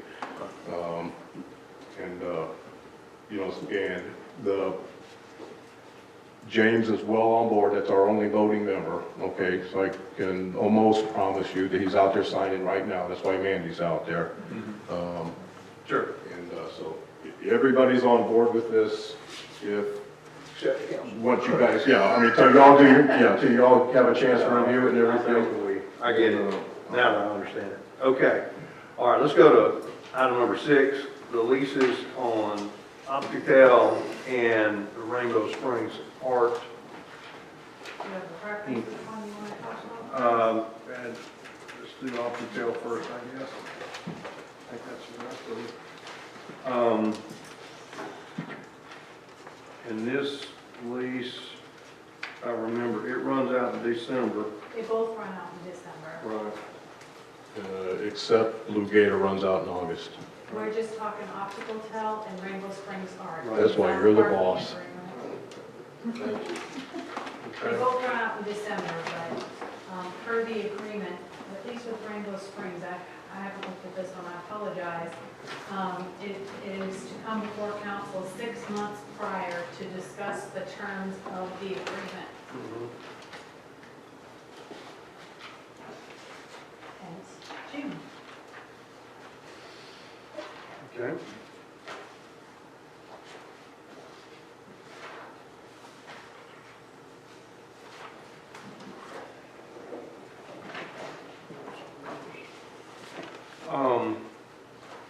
Seems like, if I remember right, during the last year, we had a leak in the roof. I assume that got fixed, right?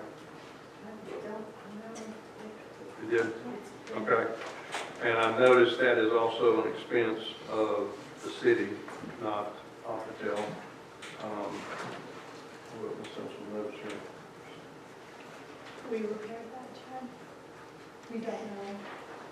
Yeah, I think it was just a repair. I know Andy did a lot. I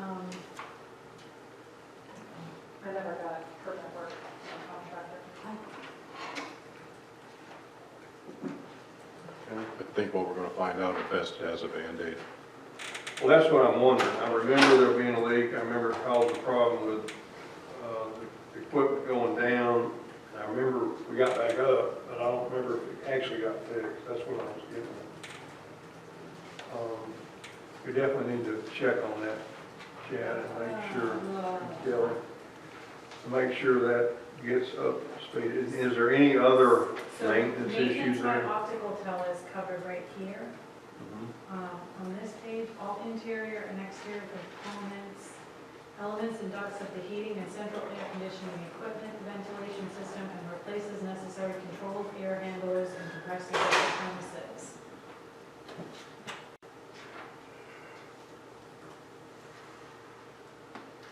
Okay. Well, I know this is back when Troy was still here. Are we looking about the roof? We're talking interior. Oh. There was my understanding was it had to do with the air conditioning system. There was a leak in the ceiling. It was caused by the air conditioning? It was caused by the air conditioning system. That was my understanding. Michelle, That's why optical tell would be Responsible. Oh, I thought there was a paragraph here that said what the city was responsible. Yeah, that's right. There is, that's page 5, Right there. section 11. Maintenance by the city. exterior lighting, interior replacement, necessary premium. Yes, do we have a roofs It says repair roof, yeah, item number 5. and When replace? there's evidence of leaks and replacing the end of useful life, it was interior, it wasn't exterior. Okay. Okay, I just want to make sure that got addressed. Yeah, the city's responsible for. Right, the majority of the big ticket items. Right. Okay. Repair maintenance, the other question you asked had to do with the door being locked between them and you. I don't know how we can address that. I'm sure they do it for security. No, it has nothing to do with their security, because the door goes into a foyer. Okay. And the foyer, they have a secured locked door to the right. There's also a secured locked door to the left. The door that's to the right goes into the rooms with their servers and their business. Okay. And the foyer is just simply a shared, well, not shared, it's just simply a space with a desk. Then why do they need it locked? Well, they don't. I mean, we have the lock on the front, like a coded Right. lock. We could put a coded lock there. Right. What we were asking is just for security and just for. No, I mean, it bothers me that there's not an exit there to get out. That's the note that I wrote. I'm not sure that's even legal. I will say, I would have a fire problem with that. I mean, if you don't have one way out, it's through the front door, and there's a fire at the front door, you're a fireman, you got a big problem. And that's what bothered me when you said that we ought to have a way for you guys to get there so you can get out. Well, and thinking tactically, if there was a bad guy, Yeah, they're gonna block they the do. door and do whatever they want. Right. Yeah, so Yeah. we were asking, you know, other than building the door, once we looked at that foyer, we're just like, there's really no reason that they can't have a more secure locked, if that's important to them, to have a more secure locked door they're going into their business. And we just utilize the foyer as an entrance into the classroom during hours that the gallery is not open, because we do have night classes. We do encourage people to come through the gallery, but one of the secure things is that if you are in the classroom and and you're the only one there, and somebody wants to enter into the gallery, pretty much they could just take whatever they want of the computers or monitor or whatever. So, and you would never know it because there's no way. I'm not sure if the area that we're talking about, the shared, and there's a desk in there, that may have been the area for the loan representative. It used to be, I don't know if she's still there, or it's vacant right now. But that could be the reason why the door is locked, because technically that could be part of the area they're renting. Right. Paying for. Yeah, there's a diagram that shows exactly who has what territory. Right, I remember seeing that. And I'm just trying to explain why. No, I get that. I guess we need to address that from a fire hazard, for sure. I know with doing any fire inspections or anything, where it comes from, every business has a few means of addressing exits. Right. It would probably be something that we brought up on our, what we should be having our annual fire inspections. Right. Library and county fire, that these should be brought up. Public building, we should be doing an annual fire inspection on every year. Right. And this would be called. Chad, has there been an annual fire inspection on this building? I don't think there's been any annual fire inspection in the city now unless it's upon request. Okay, it seems like when I have a bunch of questions about the lease agreement as well, and it almost seems, I was under the impression that maybe there would have been a conversation by staff with Optitel before this came before us, so it seems to me that we need to just make a list of these issues and push it back to see what comes next. Right. And I guess fire inspection is top of that list. I'm wondering, has the rent been paid in a timely way all year? And is the pest control happening? And when's the last time city staff was in the building to look at the condition of the building? The lease talks about the condition being good or better than when they moved in there, so now it's been 3 years, we've heard about a hole in the roof, so is there a schedule of city staff going through there to look at things so that when we look at the lease agreement, we know what's been happening there for 3 years? The roof was a repair, that's when that repaired the outing himself. So it wasn't then the contractor. So that would be another follow-up point. And I'm not really sure it was a cooling problem more than an air duct or air conditioning problem. Condensation from that. So can we add to the list to learn definitively what repairs were made, if permits were needed, if contractors were used? Thank you. And again, the date of the last fire inspection, if there's any log of repairs that are happening, past and current.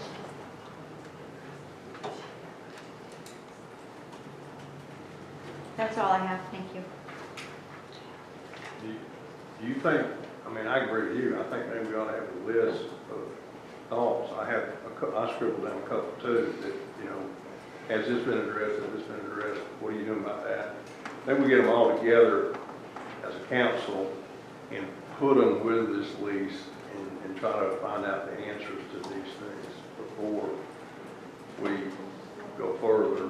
I mean, we're going to renew the lease, but I mean, I think we need to have these things answered. Absolutely. Yeah.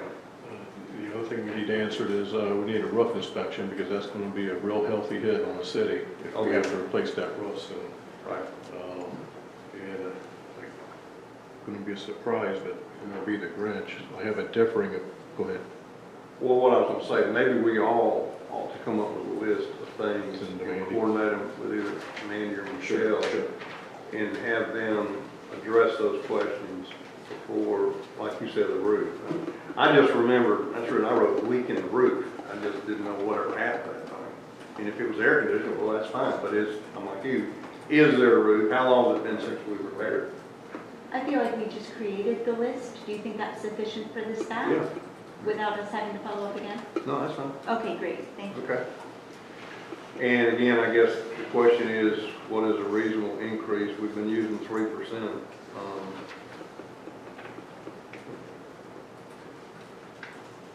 Based on what I have seen in the study that was done for inflation, 3% is not, okay. That's that. Can I ask, Willie, if you're saying that in your research 3% wasn't enough, what estimated, do you have an estimate of what you would think would be more appropriate? Yeah, almost. The thing about inflation, when you start studying it, is everybody hears all the wonderful stuff in the news, and that doesn't necessarily mean anything. Right now, inflation's averaging 4.9% for 23. But last year was 8.3%. The year before that was 4. But the year before that, it was only 0.3.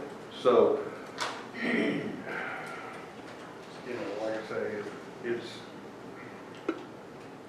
I would say it needs to be closer to 5 or 6 for the last 3 years versus 3. But those costs are not going to pay for a new roof. I have a big, broader question. Yeah. Why are we in the landlord business? Well, I got another, that's going to come up later. Okay, but gotcha. I think they'll sell everything on. That's exactly right. And Because again, we're not in the landlord business. No, and we're poor landlords because we're not making Right. money, we're losing money on it. Right. And I know that's going to upset some folks, but Right. this is a business. This is Right. not, the city's a business, it's not a charitable. Can I address that, sir? No, I think this, we're doing public comment at the beginning and at the end, correct? Okay. I just want to keep things on track because I know historically sometimes the meetings go sideways. At the end, you There's can. a lot of people waiting for a lot of things. Okay. That covers that part of the building. Now, the other part of the building is Rainbow Springs, Rainbow Park, Inc., which is the other part of the building, which are being covered at the same time. And she's provided a list of things that we need to address. I think we need to address them to get the building back in the shape it should be in, like a bad front door, for sure. This, can I speak anymore? Yeah, go ahead. The stuff that needs to be repaired to sell the building, I agree with. Updating the electrical for, to put a 220 kiln in, et cetera. Okay, I do not agree with. Only because I think we need to get the building in shape to sell it and get out from under it. Right. Because it's getting ready to be, we're just going to start seeing the tip of the iceberg on cost for that building. And they are going to ratchet up quickly. No, I agree. I think everything that needs to be repaired to get it in a shape that can be sold. And I think Mandy and I actually looked into this on the kiln.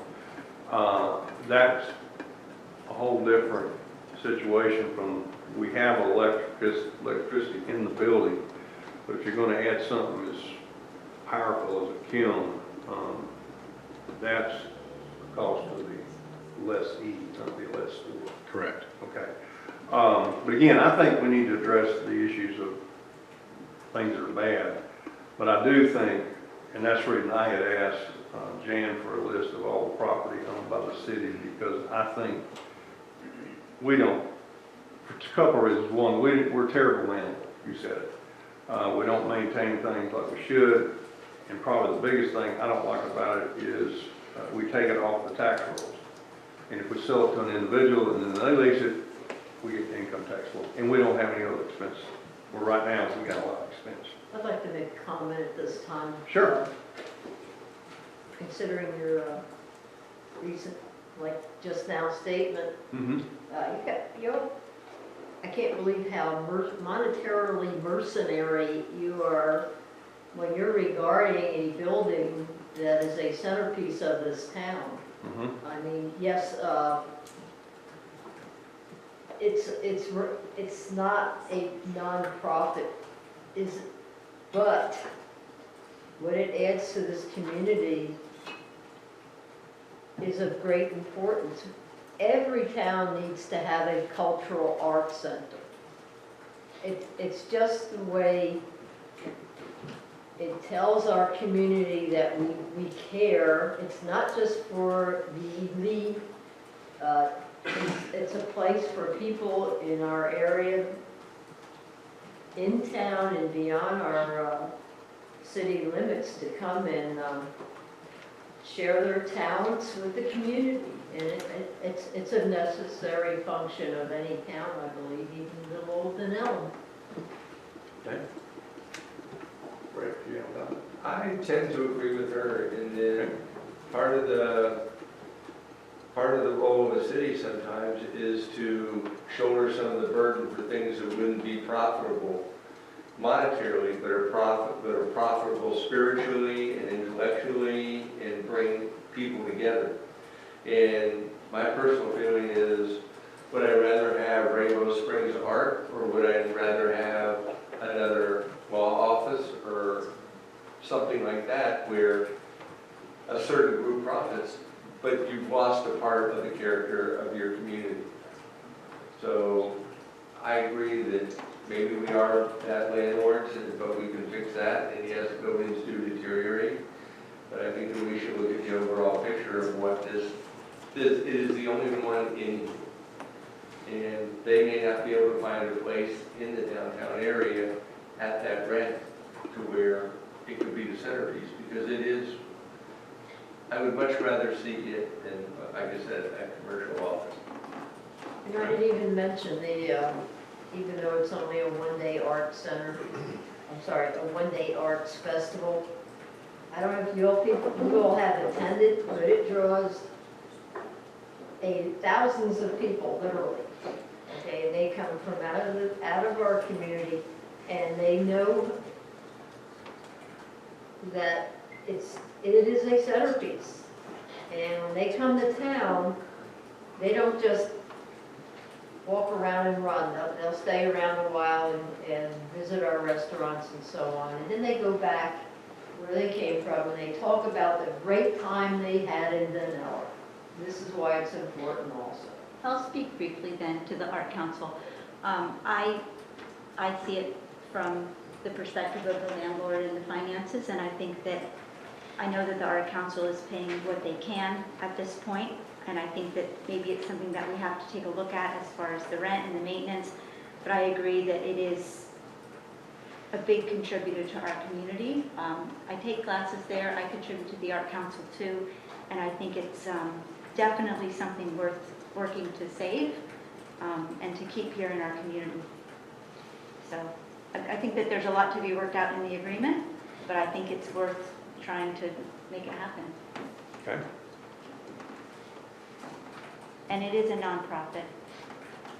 Oh, no, And they're giving I go every year and scholarships buy to the stuff, so I'm community. familiar with it. Yeah, and just on Jan's point, they are asking to remove that annual festival from their contract. Right, but they're asking to remove it because it's not been they want to combine it with somebody else because it's not been quite as successful as it's been hoped. And I believe that, the suggestion was to add it on to Boomtown Days. right, exactly. Yeah, and that was in part due to COVID, that they couldn't make it happen. It was in part due to weather factors, so I do think there was a lot of contributing factors. Okay. But we do need to get a business plan going on it because we need to understand that building is in poor shape and it's not healing itself. Yeah. I am, although I'm not Mr. Sensitive and Mr. All That, as you all caught on by now, but I can appreciate your point. But at the same time, we have to do a business case. We have to understand what the future costs are going to be and come up with a decision based on that. Maybe we do something, just not with that building. I don't know. We're not trying I'd to. just like to make one last comment, is let's start chasing down a grant possibly through the Florida Humanities Council. I think that's something that must start right now. You've got the job, maybe you can work with the Art Council, and we'll be here to hear about your grant proposals. Okay. Guess I'm the only hard person here. Anyway, whatever. Okay, next item is item number 7, which is the Blue Gator lease, where we're currently leasing non-exclusive use of some city property for parking for Blue Gator, because Blue Gator does not have adequate parking for their business. And we're leasing to them non-exclusive 2 lots, one on William Street and one off of Ohio Street. When I read this, I was quite surprised that it didn't include parking lot right up front, because that seems to be the one they use. And they were, let's see, how many, let's see, the applicant property has 34 spaces, and the lease, or the estimated number of parking places they needed was 74, so they were 40 parking places short. And they probably are. But my question is, why does not the lease not include the parking lot up front, since that's the one they use? Yes, sir. I can speak to that, Mayor. Just to distinguish, these are use agreements instead of leases. So, you know, lease, the major characteristic of the lease is allows the lessee to exclude others. So that's not the case here. This is simply pointing to these parking spaces doesn't indicate that they have to use them. It's to say that there is adequate downtown available to accommodate your business. And those are just the ones that go towards it. The reason being is that in these lots, you have the city lot, it's essentially for the use of City Hall, and then the other one excludes, you know, it's tagged to the boat ramp. And in essence, those can be utilized, given the previous grant agreement with the state prior to that agreement going away recently.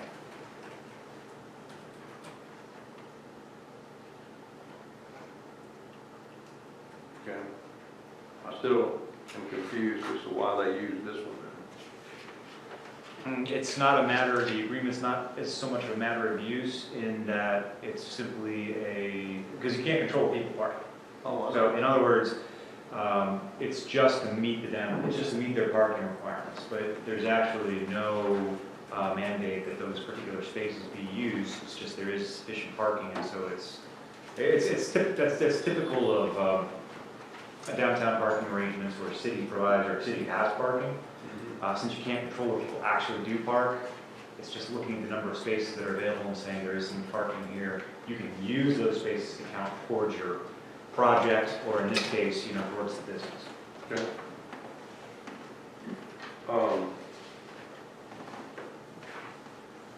The other thing with this particular lease, it seems like it's a number of years old. It seems like it's 10 years old, 5 years old.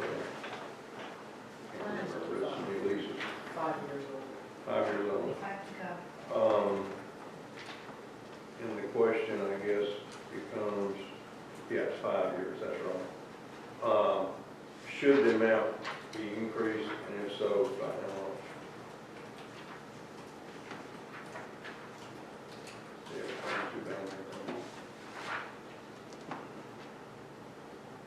I had just a quick question.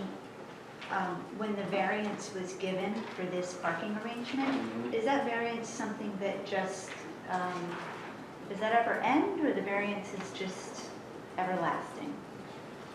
I don't recall. This was something that went, there's a lot of unique factors to this particular building, and with the widening of, that occurred of the road out here. So I can't, I don't recall. When you have a variance, it's going to be tagged to the business. And if there's potential sale of property, and presumably it's going to be used as a restaurant, but there are also a number of businesses, we have to go back and look at, what was given to each of the businesses.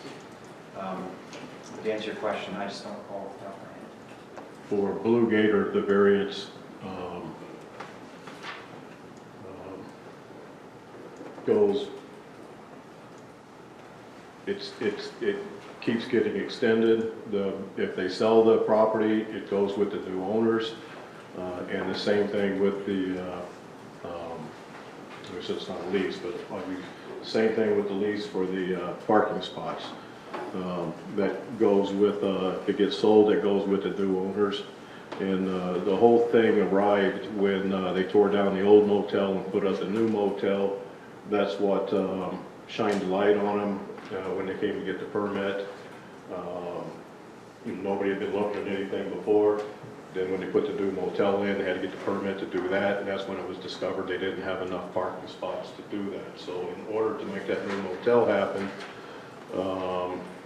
that's where the variance came in, and that's where this lease agreement came in. That they all transfer together, and it does say in the agreement that we terminated it any time with so much notice.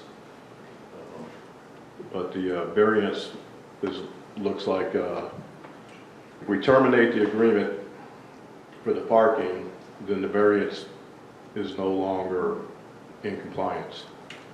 And then they would have to reduce the use of services. Correct. That makes sense, thank you. That's what I read into it. So Councilman, I want to ask, since you see this, so we're basically charging them $500 a year, or a month? Yes, sir. A month. And for a parking lot that anybody can use? Yes, sir. And for anybody in the queue that they had to post, it looked like a pretty decent insurance. Yes, sir. So basically, we're having somebody pay us $500 a month, and they're basically providing extra insurance that could be a protection for us. Because we're not the only, we aren't the carrier now for that parking lot, right? Well, again, I don't speak for council, but right, if it's somebody that, We carry liability. right, we require even all these agreements, we require all of them to carry whatever liability insurance is required. Okay, well, the point I'm getting to is we're getting extra insurance for $500 a month for a parking lot that we're not really sure how many people are actually putting in there. Because personally, from my experience living up here, whenever we came to Blue Gator when I first moved up here, we parked in the city hall parking. Sure. So basically, we're getting $500 a month for a parking lot that we're not even sure they're using, and we're getting extra insurance. I'm not going to go with the extra insurance. Right. Okay. And I think we know that they're using it. I mean, they have a shuttle car. Right. Oh, they do? Right, right. Okay. Yeah. Shuttle Yeah. back and forth. The shuttle was a requirement for the variance. Right. Okay. Oh, okay, that was, okay. Yeah, that's in here. Okay. That they will provide a shuttle service. Oh, To get to the parking place.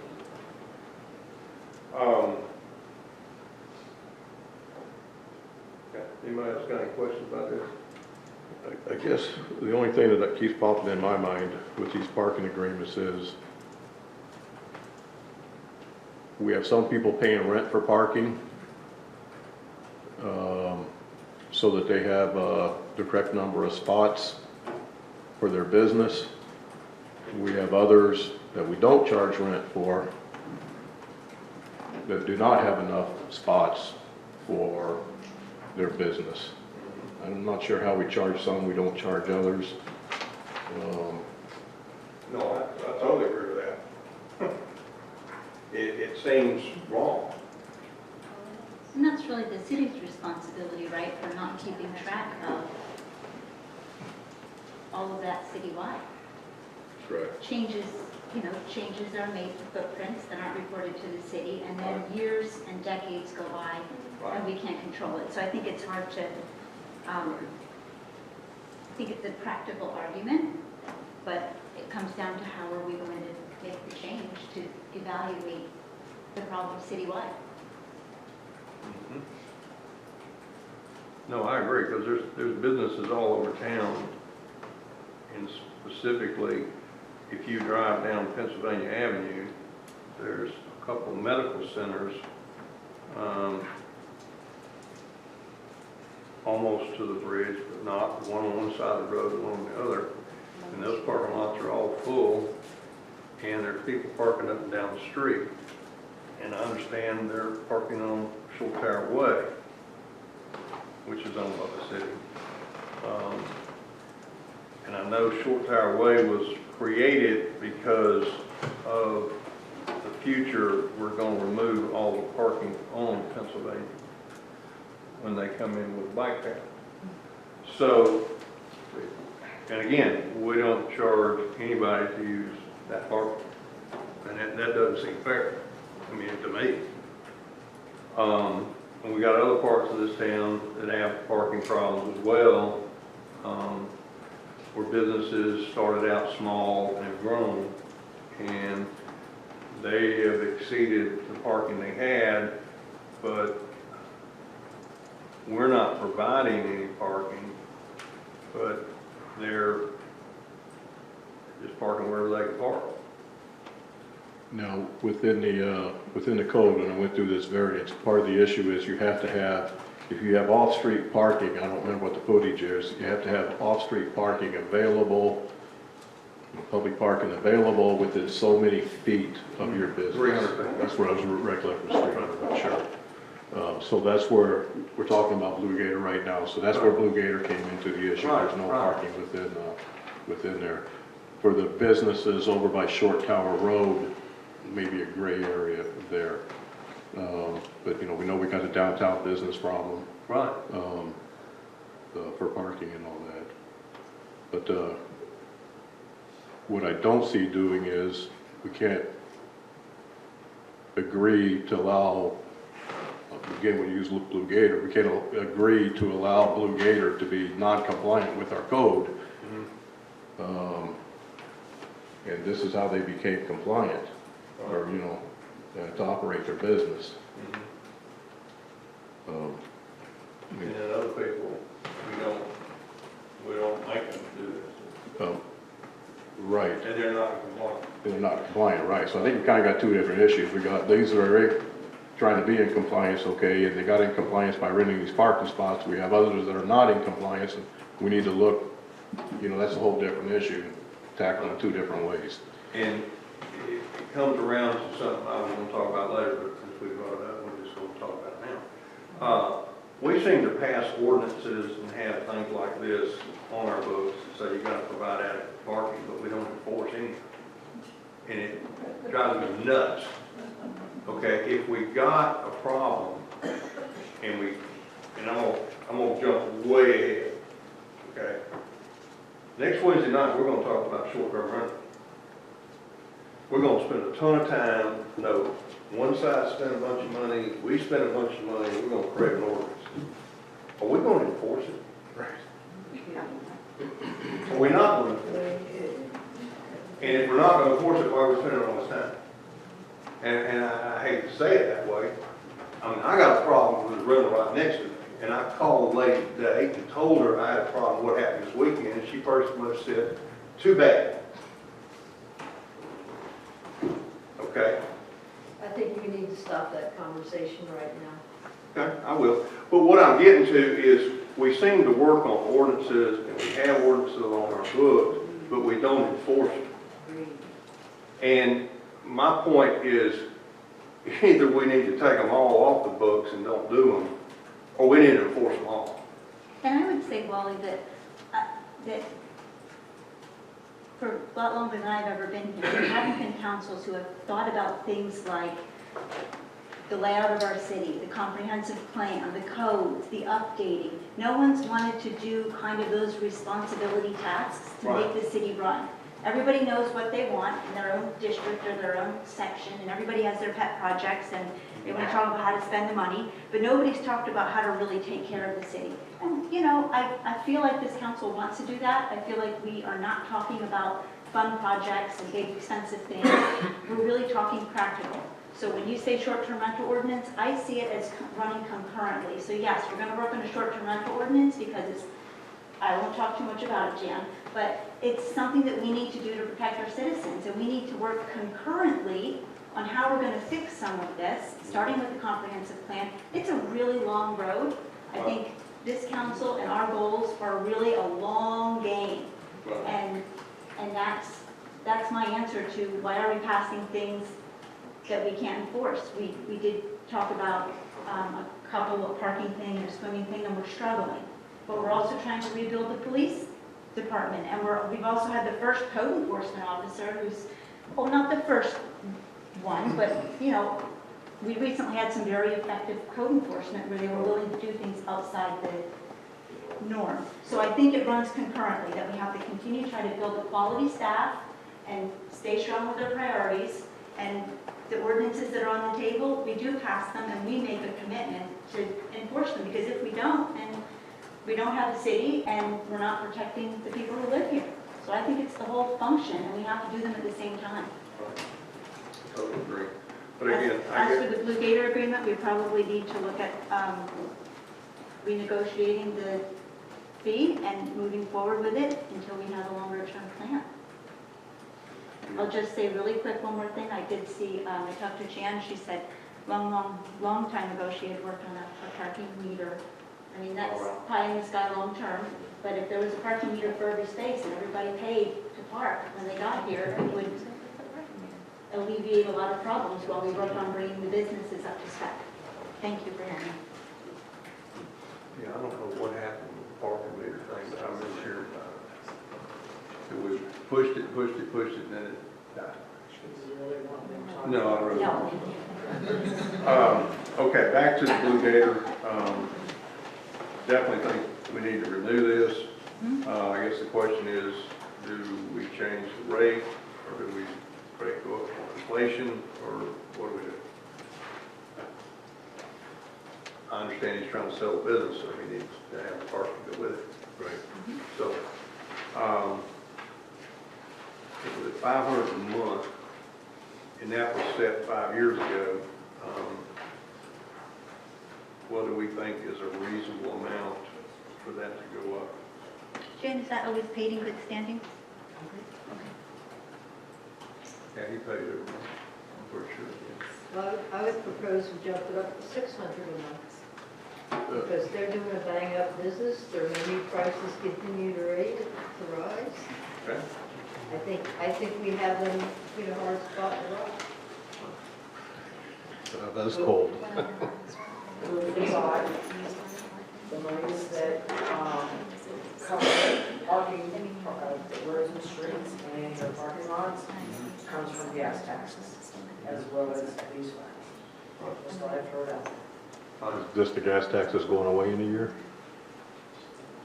That's a sales tax that is. Oh, gas tax. Gotcha. I'm with you. I got you. Okay. So just food for thoughts and what, funds your different services. I wonder if there's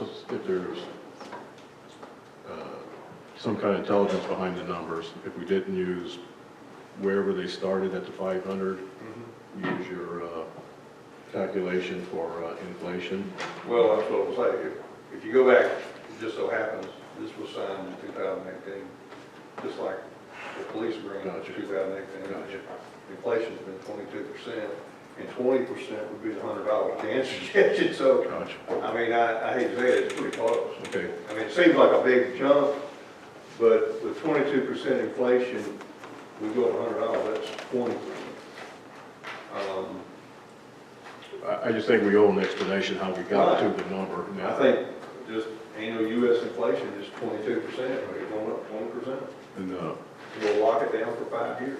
that's my next question was, how long do we want to lock it down for? I think we do the same agreement. Okay, for 5 and I years. believe there's a clause in there with so much notice that either party. Either party can cancel. Okay. The only question I've got on that is I understand we're also charging small fees for some parking. That's I not don't correct. think that's true. That's not correct. No, we're not charging them. Or he's using some of our spaces. Okay, all I'm gonna ask is that is our rate consistent throughout all the parking lots if we're doing it to where if we have other agreements like this, are we setting the standard today to what we're gonna raise the rest of the year? We only have one other agreement. Okay. Some parking spaces. And it's for like 2. For 2 parking spaces, so I think you may need to look at it on a per parking space amount to be fair and equitable if you're gonna make it citywide in the future. Right. That's just my thought is Yeah. develop a formula now, Right. That can be used across the board, can be increased across the board, when these agreements come due. Right. Right. Yeah, that's exactly what I was looking at, Jan. We take the curse agreement, see what divided parking spots that Blue Gator has.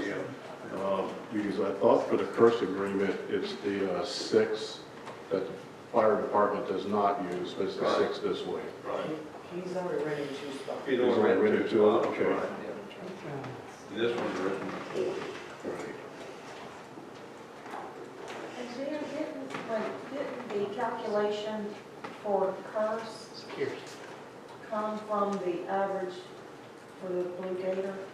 That's what Right, we that's how we calculate came up with that? right now, and Blue Gator has, 6 spaces.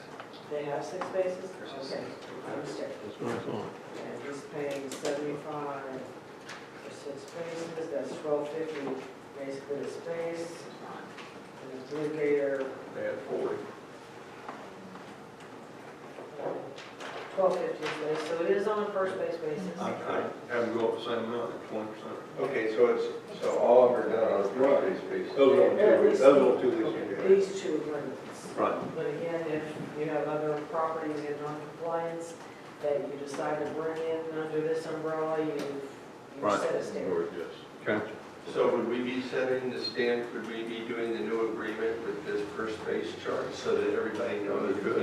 Oh, it is, so if you're going, if you're gonna go up 20%, that's 20% on each space to the order of 50 cents. I don't do math in my head. Okay. So if I'm a little off.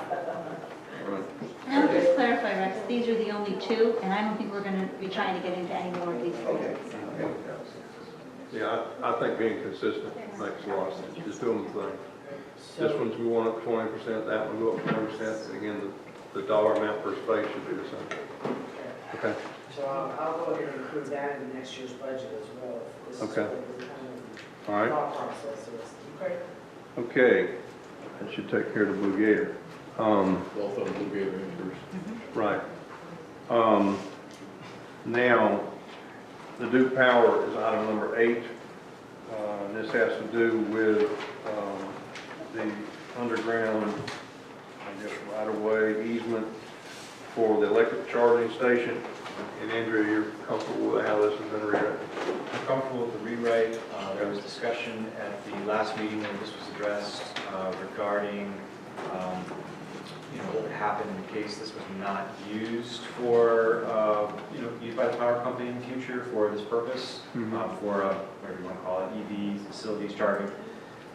And I believe Mandy received adequate confirmation that, that they would release the easement. It's not something that we would see in the easement. It's something more in agreement, that would be removed. And based on representation, I think both of us were satisfied.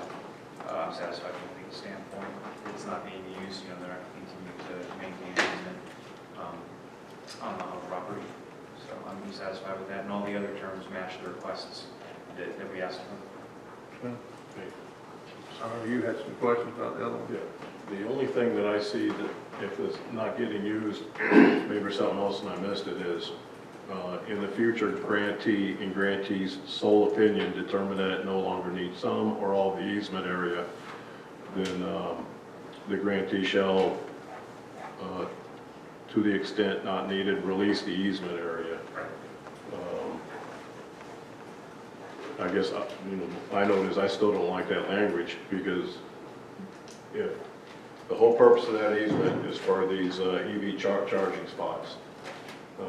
What this says is, regardless of whether we have EV charging spots or not, if Duke Energy wants to use that easement for anything else or whatever, they are the sole opinion that determines that easement. So it's almost like we have given them that piece of property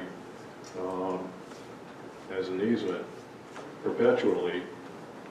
Well, it's limited for distribution of electrical energy, technological purposes, et cetera, et cetera. So this easement defines what facilities can go there. So those are specific enough that they don't have use of the easement for whatever they want to use the easement for. If they determine that they don't need it for the particular reasons up here, dealing with relocate, add, modify, remove electric and communication lines, including but not limited to support structures, apparatus, and equipment for the transmission and distribution of energy. Essentially, the purpose of these charging stations, you know, they really can't go outside that box. Okay.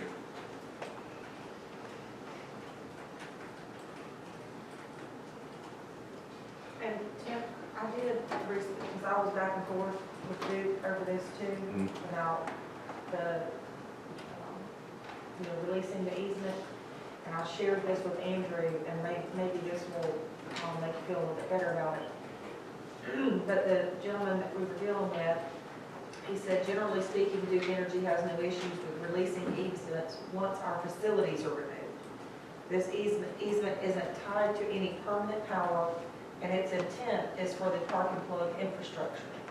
Sometimes it's a challenge to give guarantees, and I hate to get into hypotheticals, but this agreement for the EV stations is 10 years. If for some reason the city wishes to add into the property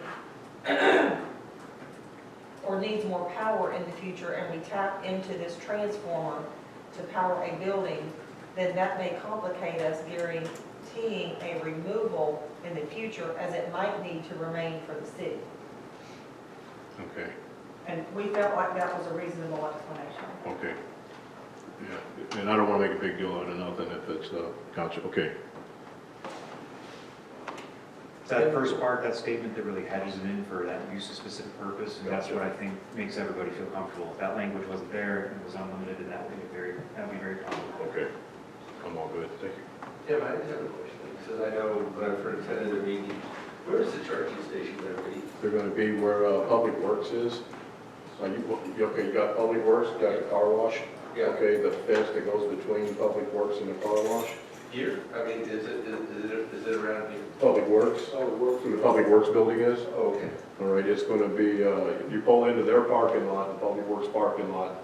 You're going to drive all the way back to the end of that parking lot on the left side of the building, on the south side of the building, and the charging stations are going to be back there in that corner. Is there going to be a charge for charging? No. No, right, yeah, no. Cost. It's what? No, I'm not so no. Yes. Yeah. Yes. It won't cost anything for 10 years. Okay, gotcha, okay, all right.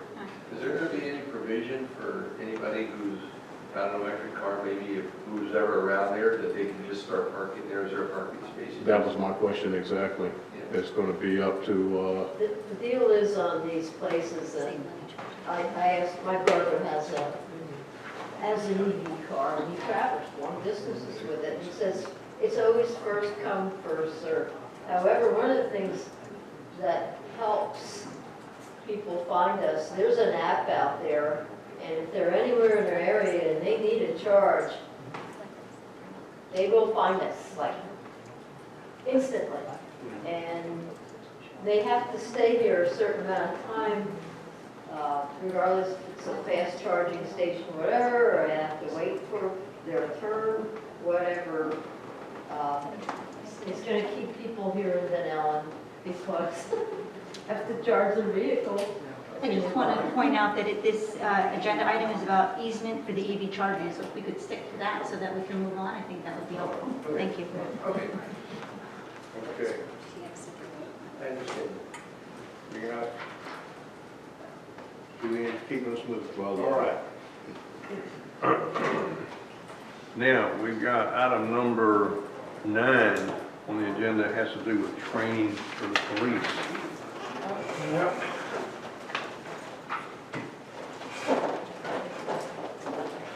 Okay, Ron. What this software is for, we have 2 different management systems within the police department. Our evidence system, where evidence comes into the police department, and then is distributed out to state attorney's office, cases held for a period of time. And obviously we have to manage that until we can either release it, destroy it, or we're done with the case. Then we also have the crime element, the police reporting system. Obviously a public records issue, and we have to be able to manage that. This is where the officers are going to do the reports, submit them, and it's going to go through a process for accountability for approval. with the leaving of all the officers, we lost all that administrative knowledge and everything. So now we're having to go back to square one. So our goal with this and what we're asking for is to move some money around so that we can go ahead and do a train the trainer from the software company to bring them here, because it's cheaper to have them come here than to try and send a bunch of people out there. And then that way we're not going to be stuck in a situation where we have one person that knows what's going on. We're going to have some redundancy there, so we don't get back in this situation. Sure. And if I remember right, you're moving money around, reallocating unspent department payroll, that's what it is. Listen to Jan, she has something important to say. Based on the discussion tonight, it doesn't sound like there are going to be any unspent payroll funds with increasing the officer's salary based on the analysis. So at this point, the only thing I can say as far as funding of this is to wait till year end to see if a budget amendment would be needed to bring funds in from unrestricted reserves to cover this. Now, if another department has available funds at the end of the year, they can be transferred to cover this. But at this point, it's an unknown. And what's the cost? $6,000. $69.60.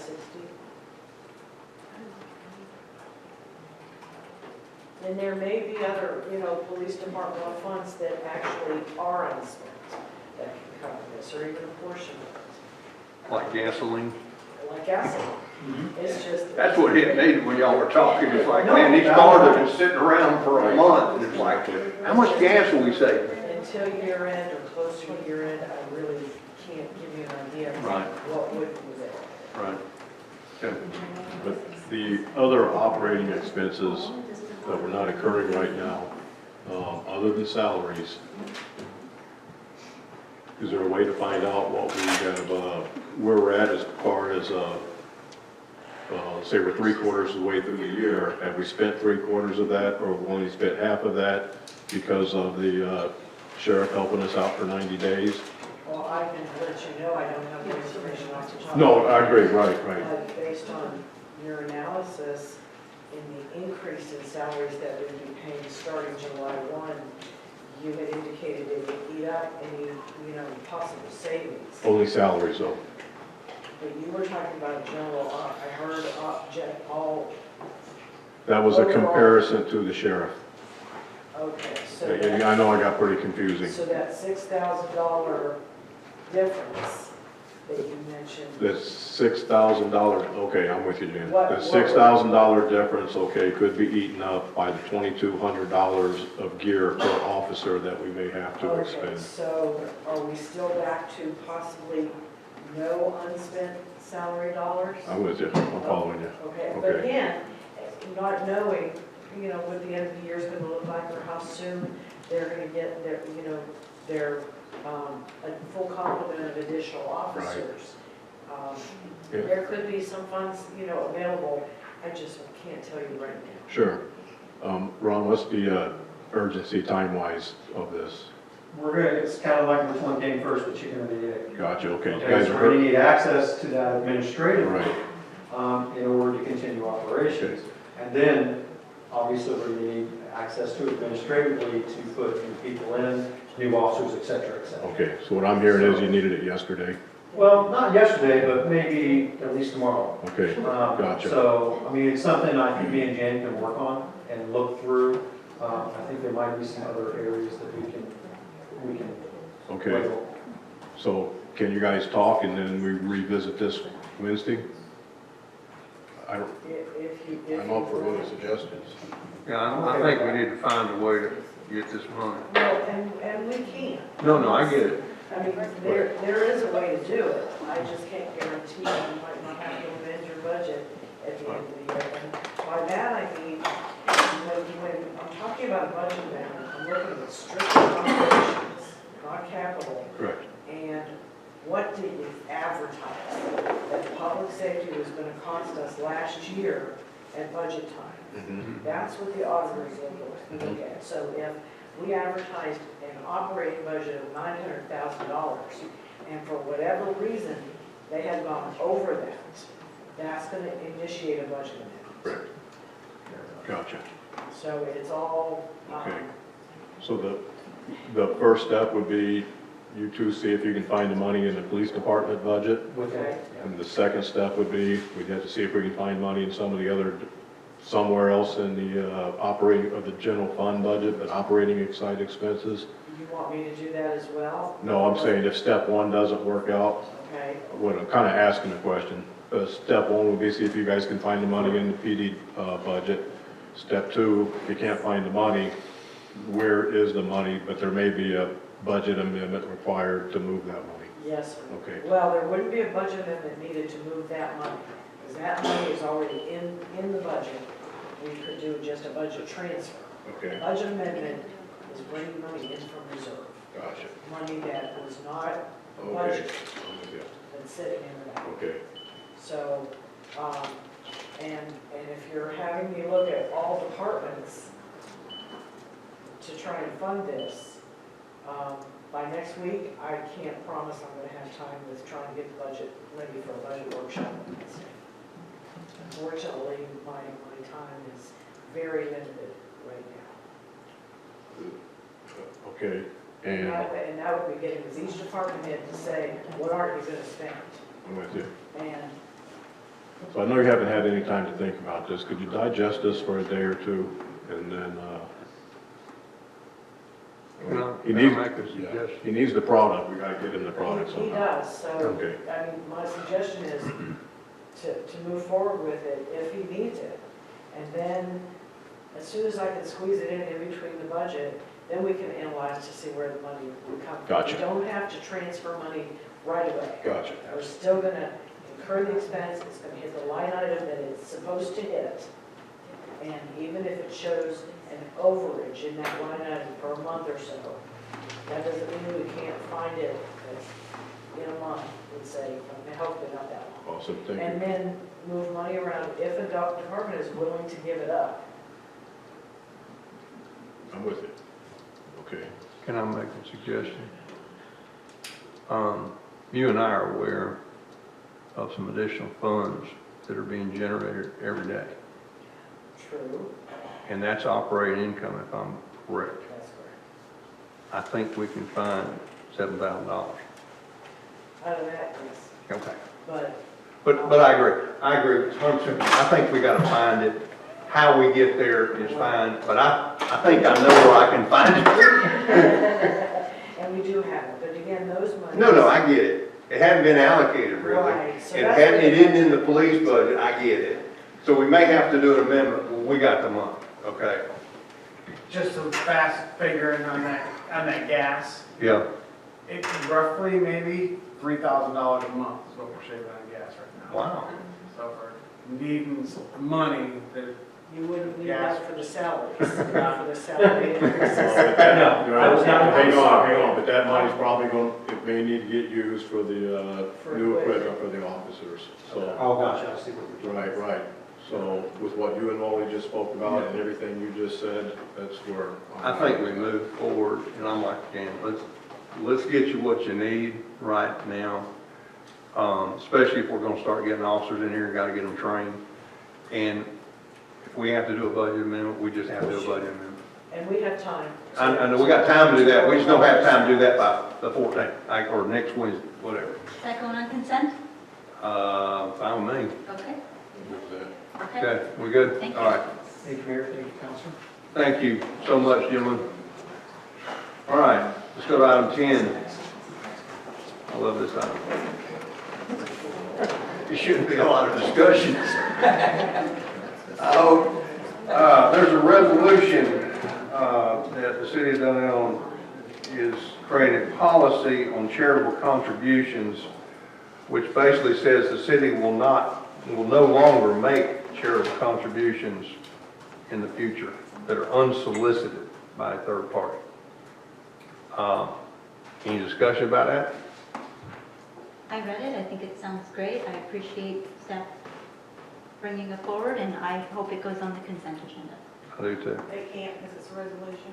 Oh, that's right, okay, all right. Just put it on the agenda, okay. But no, I think we've discussed this 2 or 3 times in some meetings through the year already, and we get hit up for contributions. And again, I think we get hit up, someone on the council wants to make a contribution, that's fine. I don't think we should send public funds for contributions. Okay. All right, number 11. Oh, this is on the proclamation. Yes. Another big discussion here.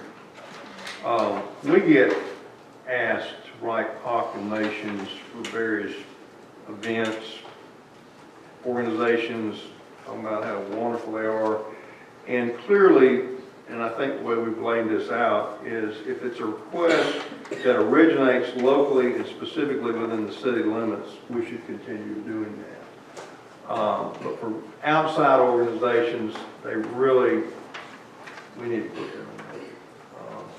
And again, I think the other part of this resolution was we're asking those people wanting these proclamations, that they produce the wording for us so we don't have to invent the wording on these, although we can amend that wording. I think this is very wise. Again, if it's an organization in this area, I got no problem with that. Like the prayer breakfast we had the other day, I think that was great. Somebody from out of state or out of the country or whatever asking for a resolution about something, I just think it just takes up too much time. We good with that? And because it's proclamation, it has to go on the regular agenda? Resolution. All right, we all good with that. Okay, takes care of that one. All right, item number 12. Item number 12, sorry. Oh, parking enforcement.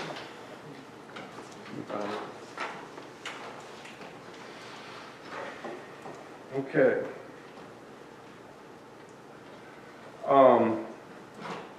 I've mentioned this already earlier, mainly about enforcing whatever ordinances we may have. And what I'm focusing on now is where businesses have an obligation to provide enough off-street parking for their business, both their employees and their customers. And like the Blue Gator, came to our attention that they didn't have enough, and therefore we entered into this agreement to do this. Other businesses in this town we have not done that with, and I think that's very inconsistent. I don't think we're enforcing this parking ordinance correctly. And there's a number of areas, it's not just one area of this town. Businesses seem to be popping up, and I drive by them and there are people parking everywhere. Like I said earlier, there was a couple of businesses on Pennsylvania now that the parking lots are always slammed. I think it raises the question with me is, are we going to enforce any kind of parking ordinance that we have? And if we are, how are we going to enforce it? Because we do have an ordinance that says you have to provide enough adequate off-street parking. I know I did go to the Historic District, talked to a number of those folks over there, both businesses and residents, and we talked through a number of things. One idea that was kicked around was the idea of maybe making part of those roads one way, allowing for parking on the opposite side of the street. Generally, it was discussed. After the meeting, I got some pushback from some folks that didn't want to do that. But I do think, like the gentleman got up and spoke earlier tonight about that, I think he said in Fort Worth, Lake Worth, they had a similar problem, and a number of people do. And you end up with a scenario, like he said, sometimes when you put in one-way streets, traffic slows down, and other times it speeds up. I'm concerned with it speeding up. But having said that, I don't know if y'all have, I have spent a lot of time, like I say, going on Ohio Street, Walnut, Chestnut, all those streets over in the Historic District. And a lot of those streets are not very wide. clearly not wide enough to go both ways and have parking on the streets. I think we need to take a hard look, seriously, of all these streets, not just one or two, but having them look at going one way. This would, number one, and I think when people start parking on the streets, it's going to also hopefully slow people down, as parked cars will be parking on the street. That's my suggestion, because there's not enough parking in the historic village street. We do have a couple of lots that are left over from the acquisition of what used to be Soul Harbor's Church. We sold off most of that, but we did keep a couple of lots. We had things stored on them that have been cleaned off. Whether we want to consider allowing that as parking, I don't know. But I think in the short term, if we can, and what I understand in my discussion with some people, as long as it's hitting the highway, the Florida Department of Transportation really does not control that. If it's, like say, 41 or 40 coming into town, that's a problem. You can't make that a one-way street without going through the world. But these other streets, to me, that are awfully narrow, if we consider doing that, I think it will provide a lot of more adequate parking than what we have. It will get people from parking on the swales and will actually provide a lot more space for everybody, and I hope a lot of safety. That's just a suggestion I have, and I wanted to get y'all's thoughts I on it. have one comment regarding that also. Sure. Got back just a few days ago from a trip up through North Carolina, South Carolina, Georgia, and the towns that I went through, some of them were the size of Dunnellon. They have the stores, and obviously they had to deal with parking situation problems also. And every one of those towns that are close to the size of them, they went to diagonal parking. What that does is it gets people in and out to a parking space so you don't slow down the traffic behind you. And secondly, you get a whole lot more parking spaces when you're parking diagonal. The space is this wide as opposed to parking parallel when you need that much space. I think the diagonal parking is a good way to go. I agree with slowing down and all, but I don't think, the problem I see with that is Walnut and Chestnut, I don't think you could power it diagonally. You take up the whole road. I mean, the road is just not that wide. That, I agree with you, it would be more convenient if it was a wider street, that might work. I think, I don't know, Chad, you're the guy that knows this stuff. Each street individually. Well, each street, maybe we could think about it if it's a wider street, for sure. The other thing, like Walnut, for example, one end of Walnut actually has curves. And parking's, they're actually parking on both sides of the road up there. And then on the other end, there's no curving, and they park in wherever they want to park. But I think the idea of making some of these streets one way, one of the comments I did get back opposing this was that, for example, if Chestnut was actually the example they gave me, if Chestnut was made one way going toward the middle school, they already drive fast down that road, they drive faster. I don't know how we could address that, but Speed enforcement. that's something to address. Enforcing speed. Yeah, I mean, we got to enforce the speed, or do we put in some kind of speed bump, then that becomes dangerous. I lived on an extremely, when I was in Birmingham, I lived on the street that we had one high school in town on one end of that road and another high school on the other end of that road. And from 3:30 till midnight, it was a racetrack because the kids were driving back and forth down that road. That's a high school. And actually had a car about midnight jump the curb, go across my neighbor's house, across my house yard, and hit my other neighbor's house. And so it is very dangerous. And we talked about speed bumps, and we're never allowed to put it in. It's the high school, I mean, Yeah. that straightaway our farm is on the corner. Right. We've had twice people Right. drive through into our pasture. But anyway, I think we've got to address this issue with not enough parking. And as the town is growing and the businesses are growing, I think we've got to come to an agreement that we've got to at least study this to figure out, is there some way to create more parking? Well, do you anticipate that we would have outside help with this, or some kind of, just to be sure that it's done quality, it's done properly the first time? Especially after listening to the gentleman who got up, his worry is that they tried it, created problems they weren't expecting. Right. And we're already in that situation where we've done things with maybe not enough expertise and guidance, and we're suffering from it now. So I'm just really interested in figuring out how we can do it in a very quality way. I will look into that. Okay. Because I was really just trying to run this by y'all, see if you would even be interested in trying to do something like one-way streets in this school district. If you are, then, yeah, I'm not a traffic engineer by any stretch. I have no idea. Other than I just look at it from the standpoint of, we've got a problem all over this town with parking.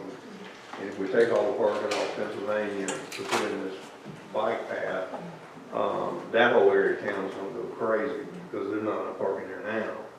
And then you go to another part of town, you got another problem. And there's really not any places to put the parking. Okay, well, I'll look into that, try to figure out what we can do to have someone study the parking situation, because I think we've got a problem. Well, I think some of the things you want to look at in that too is the span of the road. I know they talked about the speeds and everything else, but we're running short distance here for stop signs. Oh, I get it. Long one-way streets where they have a mile to get the speed. They're going from A to B in a little span. No, I get it, and if you're over there on historically, if you go from Cedar Street to Ohio Street, you put stop signs at both ends, it's only a block, but how fast can you get going in a block, And then, actually, the people that were complaining about the one-way street actually lived on Chestnut and going from Ohio to Cedar, again, put stop signs, and they said right now it's already fast because they're going to pick their kids up in the middle school. So, I get it, but let's see what we can work out.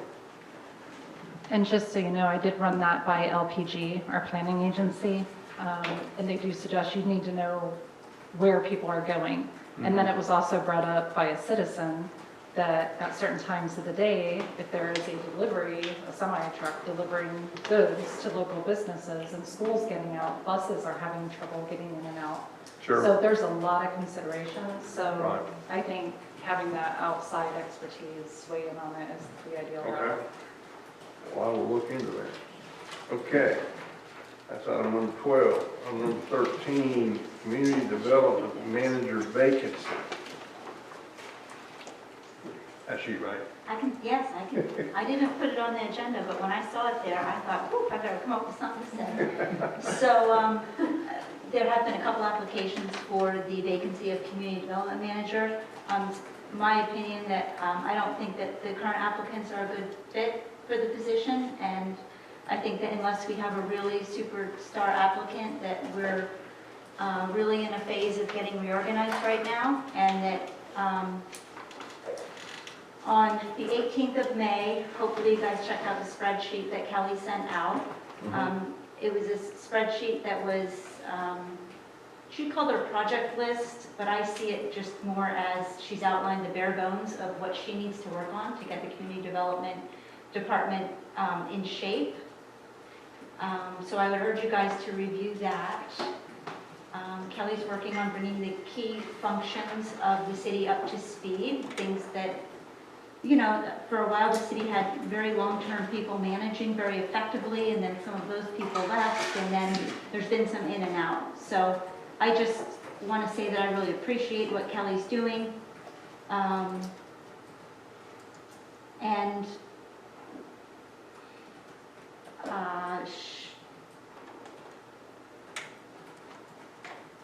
my next steps would be that I'm feeling like maybe we should talk about Kelly's project list and see how we can prioritize things and make sure that she's only tackling what's really important, and maybe evaluate the contracting out of permitting. It's a really big piece that's kind of complicated, and I don't think it's necessarily been a strong suit of the city. I think it contributes into a lot of the problems that we have in our community with poor permitting or people not permitting. So I would just suggest that maybe we could think about asking staff to evaluate the pros and cons of contracting it out and what that would cost and what that would look like. I think that would free Kelly up to continue to do a lot of forms and organizing and things that are pretty fundamental. Right. I know that there's looking forward to a new software purchase next year regarding the permitting. We just got out of a really bad deal with software that we purchased that didn't work. So is contracting it out going to be better for us in the long run? I think it's worth looking at. I would also encourage from that project list that we simplify any holiday programs for the end of the year.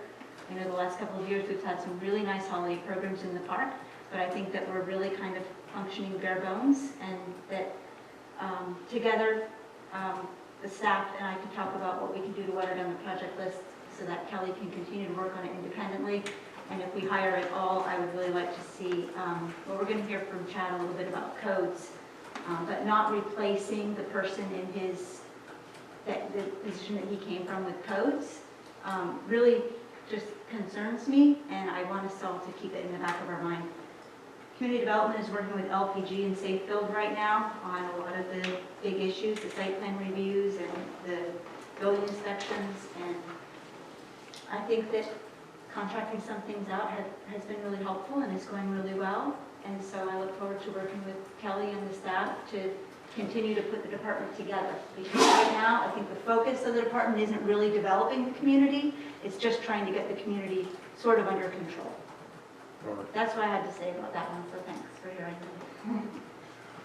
You sent something out, a list? You said thank you. I didn't get it, or I don't remember getting it. It was a few weeks ago, several weeks ago. Oh, was it? May 18th. May 18th. May 18th. Well, I better go back and find it. Anyway, Sunday. If you could look at the FEMA tab, I think it's just important. All right, May 18th. I'll go back and dig it up. But I don't, man, when you said that, I was like, man, I missed that. And when we get to There's a lot to digest. Sorry. Yeah. No, I'm sorry.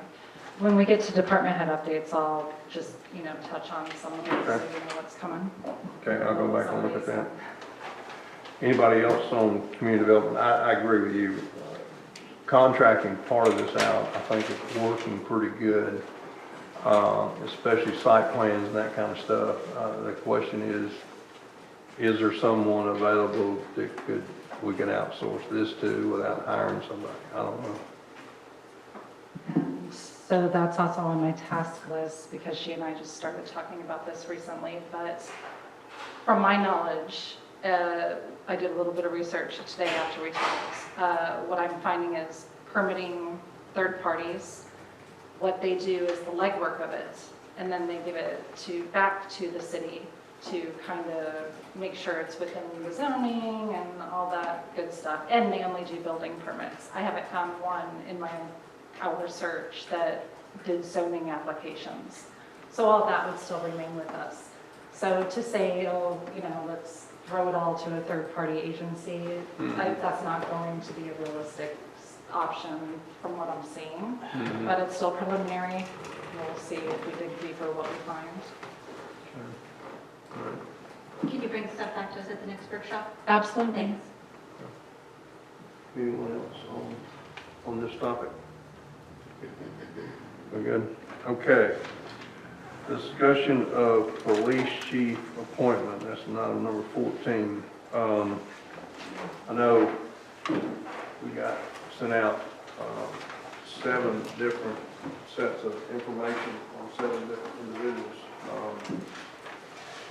And I started going through them. I don't know what anybody else has done. I guess the point that I would like to try to figure out from this group is how do we want to go through the process of reviewing and selecting a new police chief. I understand in the past there was a committee put together to do that. of course, with the sunshine law, we can't all be on the committee. You know, maybe one person could be on the committee, and then it has to be other people, and who those other people are, I have no idea. Randy, would you like to comment on how that was done in the past?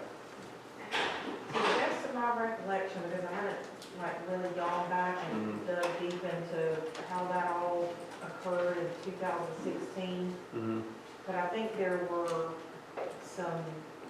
maybe a chief or something from another agency, and maybe somebody that, you know, a city manager from another town. It was just, there's some outside people brought in to do that. But like I said in my email to you with all that, you don't have to go through that process. Right. If you don't want to. The council can look at the applications yourselves and determine who you think you want for the position long-term and vote on it. It's really up to you how you want to do that. My comment on this would be, I do not care for the idea of outside people making this very important decision for us. I think it should be solely a council member decision. Okay. The other thing is, as with other positions, we have asked those people to come to council and speak to us. I'd like to, reading their resumes, letters of recommendation on paper is one thing, to actually meet the person, I think is extremely important.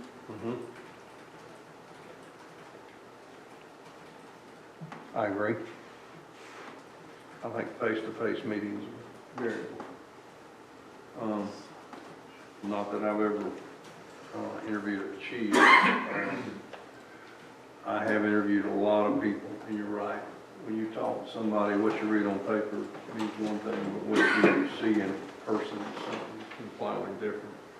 I don't know how much time y'all spent on reviewing these. I did not spend a lot of time. I did go through each one of them very quickly. And a couple of them, just reading them, I felt like they could be eliminated, but that was just my opinion. So I like everyone else's opinion. One is a district attorney, a former police officer. Sounds like he's a lawyer now. I'm not sure that that's a fit. One guy was a U.S. Marshal until he retired. I'm not sure that is a fit. And like that, and like I say, I went through each one of them. All of them got 20-something years of experience. It's just, I'm not sure the experience is what we're looking for. But that's just me. Have y'all all started looking through these? Okay. I've looked at a few of them. My main concern is, one thing I noticed with everybody's application, they've got tons of credentials. And do we need somebody over-credentialed? Or do we need somebody who will work with us and who will understand the needs of a small community? Right. It's like you're not going to bring a brain surgeon in to clip a toenail. And granted, yes, they know where all the points are and everything else, but for what we really need, is somebody who's personable with people, who understands he's got to work with us. And as you saw the last chief, as you saw what Chief Cagliari put in the things that weren't done, it looked like there was just a lot of basic stuff that just wasn't concerned that needs to be done. And that's the kind of person we need who does all the basic stuff, rather than all of the elaborate stuff. Right. So that's my thoughts. You got any thoughts on that? Yeah, sure do. Here's my humble opinion. I've gone through the resumes quickly. I will, similar to you, Rex, we don't need large executive type. We need a more grounded person for our city. My opinion is we have, with Chris being there and everything that he has not only discovered, but has got us moving forward. He's working with the other agencies that are cleaning up some of the mess that we inherited. One of his roadblocks right now is because he's only an interim chief, okay? It's, he basically doesn't have the clout to move us forward like we need to keep moving forward now. He has already shown up to this point that he's capable. He appears to me to be the right fit for our city. He's got enough. He's will absolutely work with us.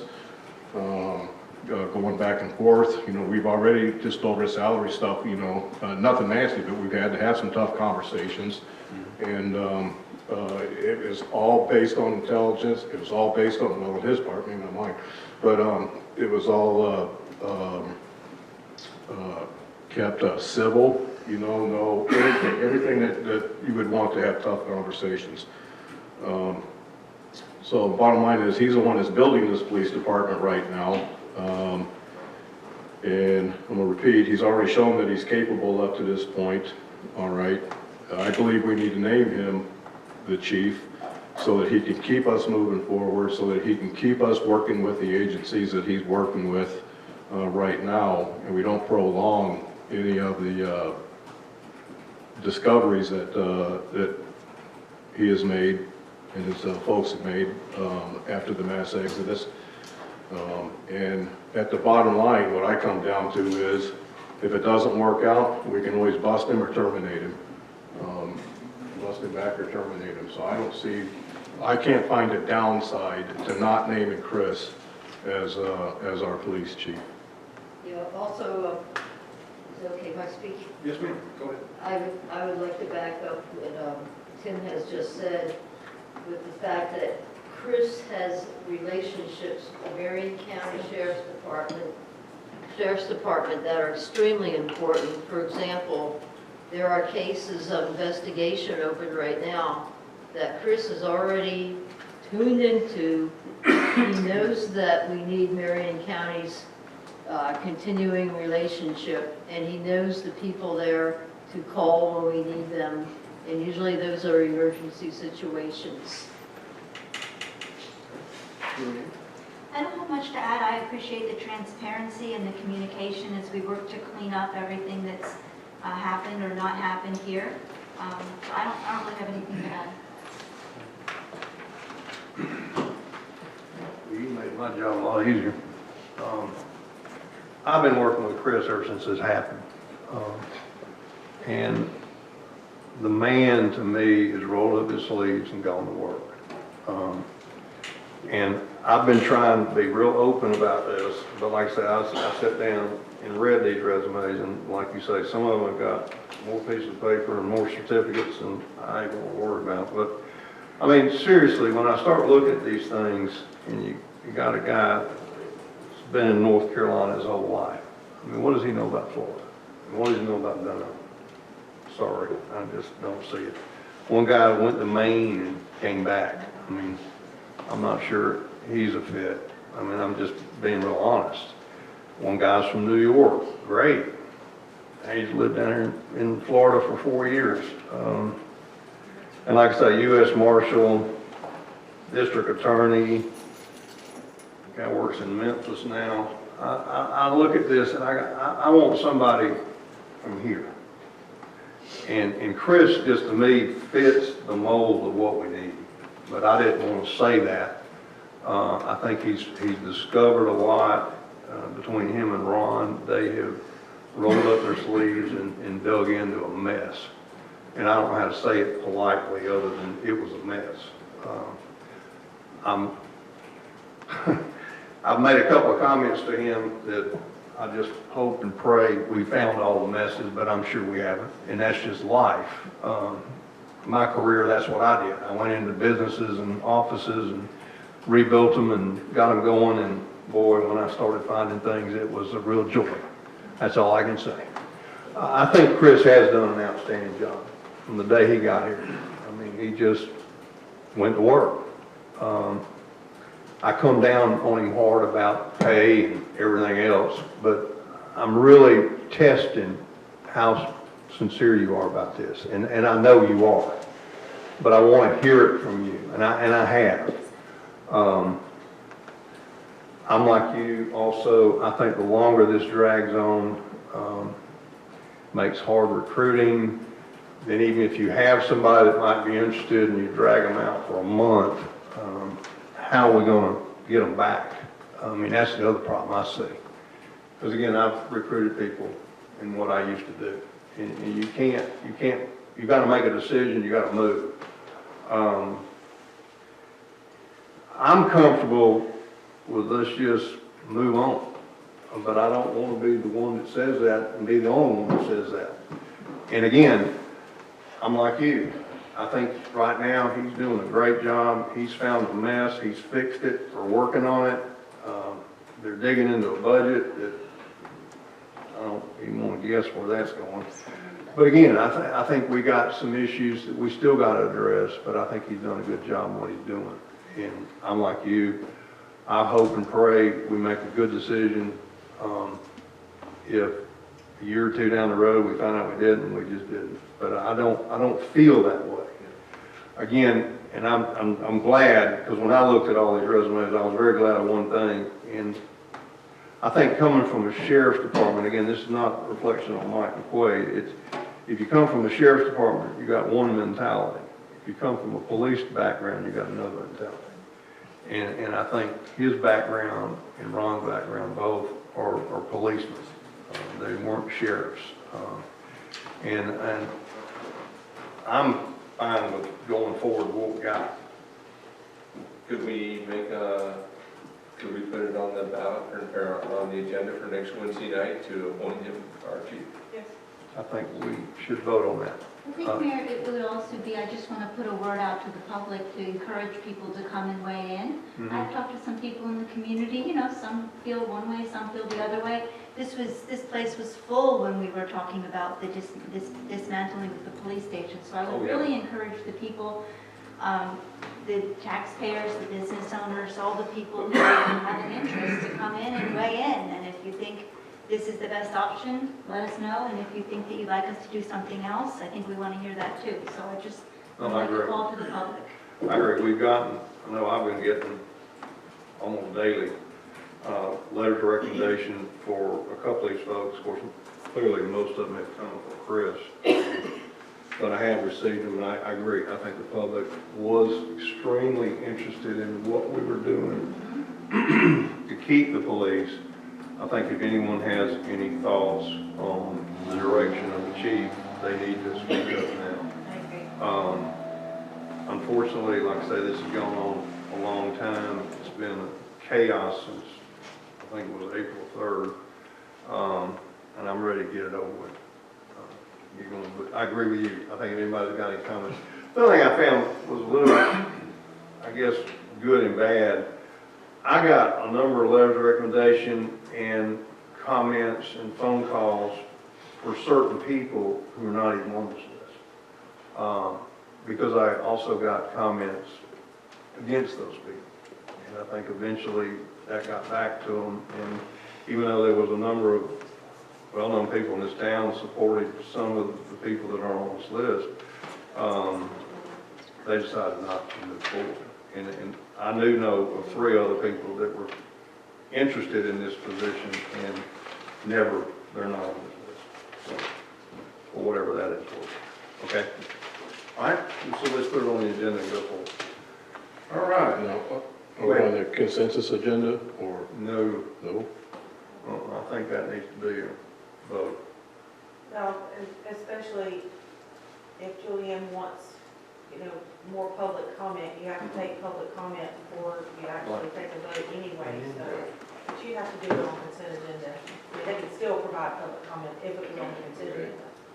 So, I would rather a position like this, if somebody in the public wants to talk, I want to hear it. Okay. But if it works out, we can move forward next Wednesday. Right. Okay, we decided to vote Chris in. Right. Okay, cool. Yes. Okay, request for proposal for comprehensive plan and rewrite. I That you? had hoped to have Oh. a firm number for y'all tonight, but I don't. I've been back and forth with Mike at LPG, and unless Kelly's heard something, I was looking for just a ballpark number from him to say, you know, we think it would cost this much to just take the comp plan and totally update it and rewrite it, but I don't have that yet. Okay. But I'm way behind on checking email too, so. Have you heard anything, Kelly? So when I originally had asked for that, he gave us an hourly rate. He said it hasn't worked well with other cities to just give a flat rate when they're wanting to do comp plan, zoning, vision statements, and codes. Essentially, LDRs, specifically land development regulations. So I think his rate was $80 to $90 an hour plus travel.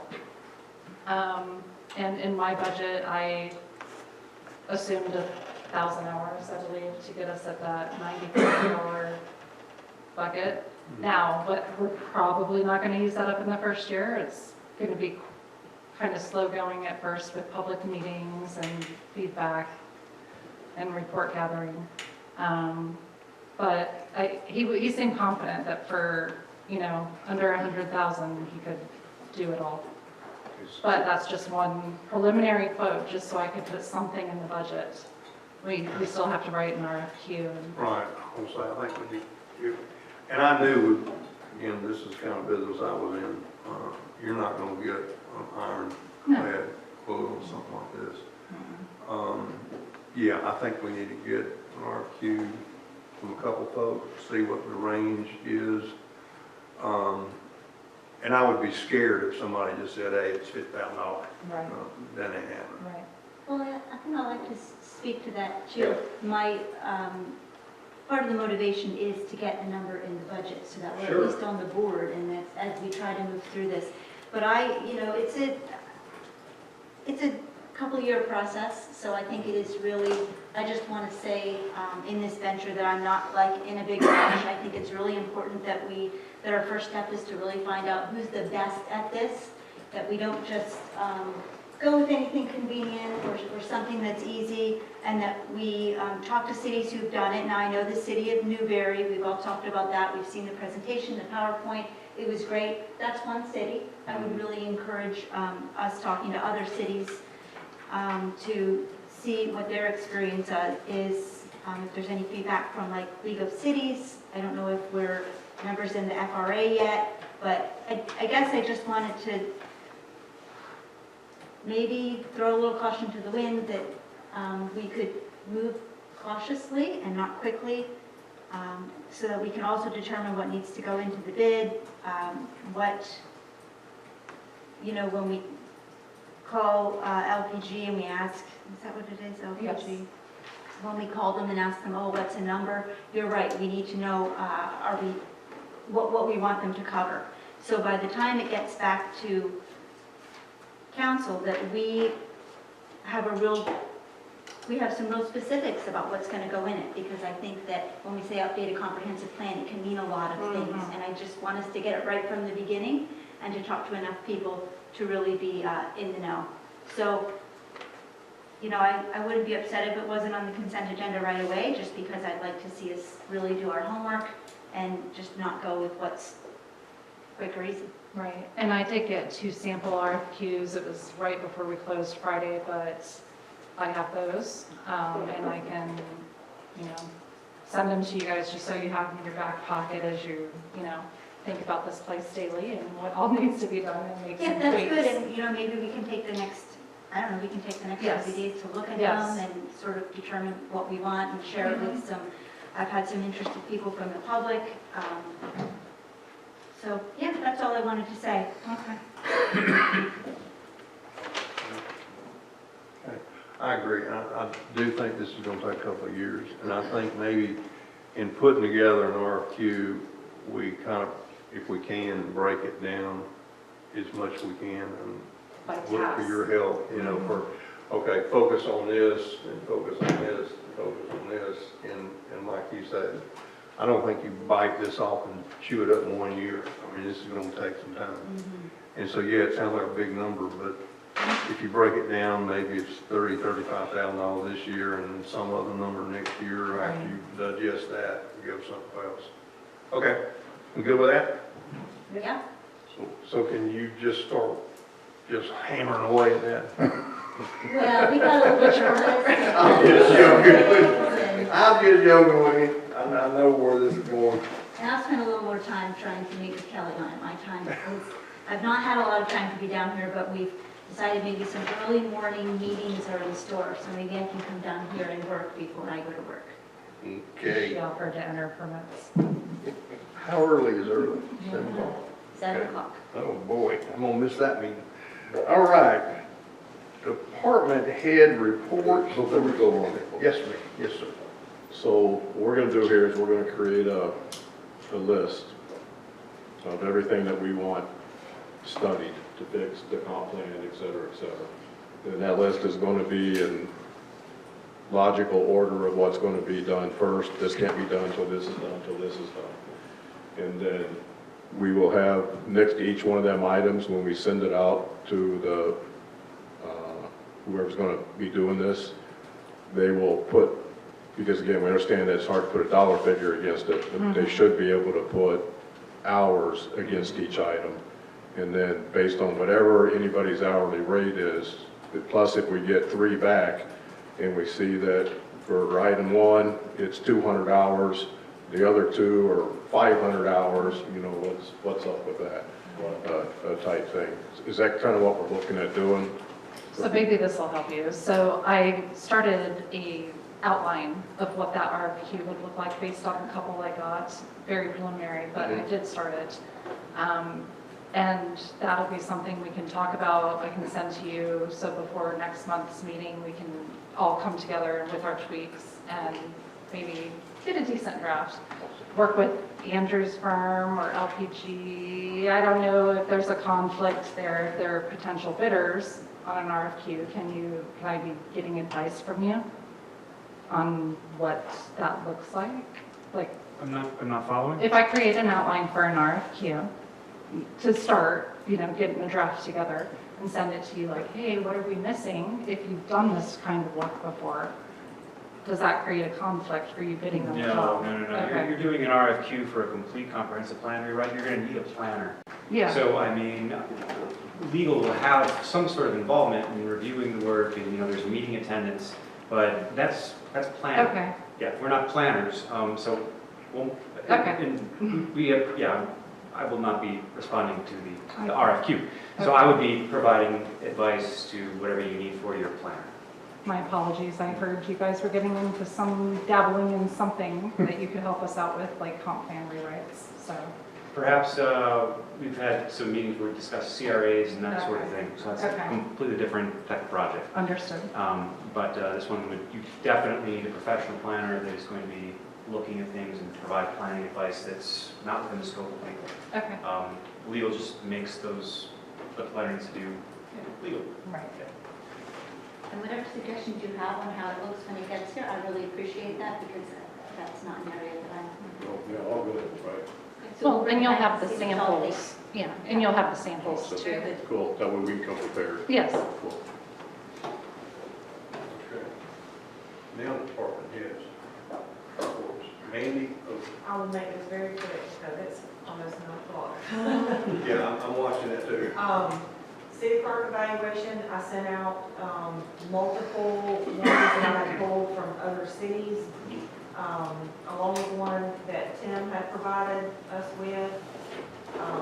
If y'all could just take some time, look at those, get back to me with what you feel works for you or doesn't work for you, give me some suggestions on, hey, I like this one, or what I had asked you to do is actually, instead of taking like, oh, I like this about this one and this about that one, just pick one that you like the best and tell me which one it is, and I'll try to put something together that encompasses what all of you would like to see. And then we can worry about that next month. When is that due? Is it due in July? June 12th. but it's okay. It doesn't Okay. have, it can wait till next month. Especially if you don't have a form to evaluate the office going out the way. Well, don't use the one you've been using, okay? I can tell you that. I read that thing and it was horrible. I voted for Tim's form, I think it's great. Yeah. Okay. So I'll, so yeah, if I could get some feedback from you guys, I can try to have something ready for July meeting. We discovered a typo in Resolution 2023-03, which was the last one that we adopted for meeting dates and times. And when we changed our workshops to the first Monday in the section 1A, in the one that was adopted, it said that you had to make a written request to the same to the city clerk on 12 p.m. of Wednesday before the workshop, because that's what it said before, and we didn't catch that. And Monday stayed in there. Well, if it's Wednesday, we've already published the agenda on Monday. You can't do that. So my question, Andrew, can we do something to sort of adopt the error, adopt the change without having to pass the resolution all over again? Or do we gotta do it again? Only thing from changing is this word, from Wednesday to Monday. Mandy, I can take a look at it and see if there's some kind of flexibility. I mean, just looking, let me see if, let me take a look. It's not on the, I didn't see it on the agenda when I was reviewing the agenda, right? Resolution. I didn't have it attached. No, it's not attached. But we would have done that back in February. Yeah, this was in February to become effective March 1st. I think the best No, I'm thing. sorry, it was in January. I think the best thing to do would just be to readopt, and, if there's a change you need to make, you just let me know. I can pull that, or if you want to make it, and you could bring it next week. I can bring it to the council meeting next week and just read it by title again Read it by title again, and and, note the change. well, I think this week, probably the easiest way to do it, is this, can you scroll down a little bit? I can get with you on the best way to do it, rather than take up the council time here, if that works, because I don't think that there's it doesn't look like there's a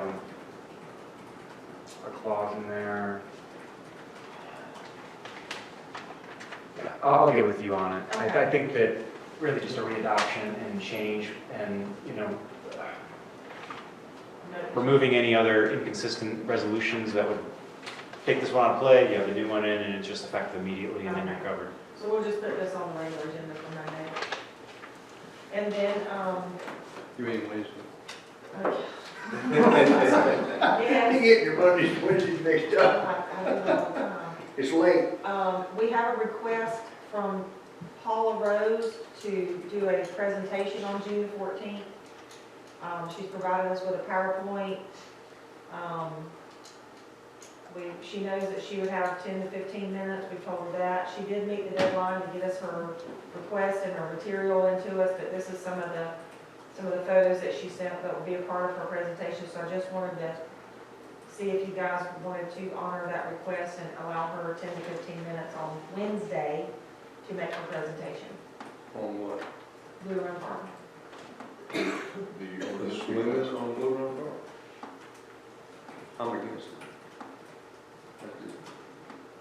We just passed. I agree. And I know the public may not understand, but I think we just passed this, and although everybody seems to be shocked, we discussed it for months. And I think until this season is over and we see how this goes, what I'm saying is maybe after tubing season's over, October, November, we put it back on the agenda, evaluate how it went, and decide whether we want to change. That's my suggestion. Because I don't see any point changing it right now. I just don't. I'm seeing stuff out there already that is totally unacceptable as far as Well, behaviors of people. Yeah, I won't get into what I read. Right, yeah. So, That's my opinion. But I will not change my mind on the ordinance. And I'm not saying that Paul cannot, you know, United States of America had a hard time saying nobody can come in here and, you know, once they're done with, if they got everything in on time and all that, it doesn't seem right to me to say, no, you can't present that. Okay, but I'll tell everybody up front, you know, I know what the scuttlebutt's been, I know who's out there saying what, okay, and they've got it wrong. I will not change my mind on the ordinance. Maybe what we do this, since she did it on time, just tell her we're not changing it. If she wants to come here and talk, she can talk. Okay, let's do that. I think there's a lot of misunderstanding around the reality And we'll limit it to. of that ordinance. I said 10 minutes. 10 minutes. Okay, so we'll put her on the agenda for 10 minutes.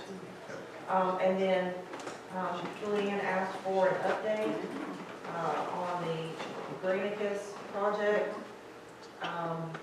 We're scheduled 6/12 for content migration review on the website side of things.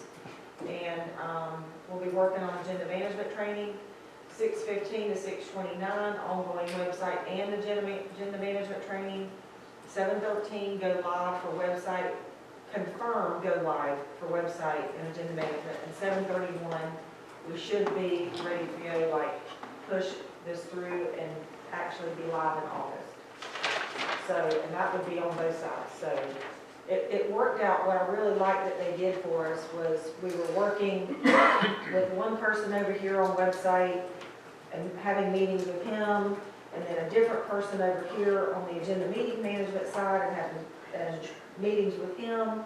And they finally just came together and said, we're going to work together and just tie these together and run them consecutively, and that way it was really setting us back. I think it was because we're trying to do something over here, and we're busy enough as it is, and we're trying to meet and do this, you know, get this going over here.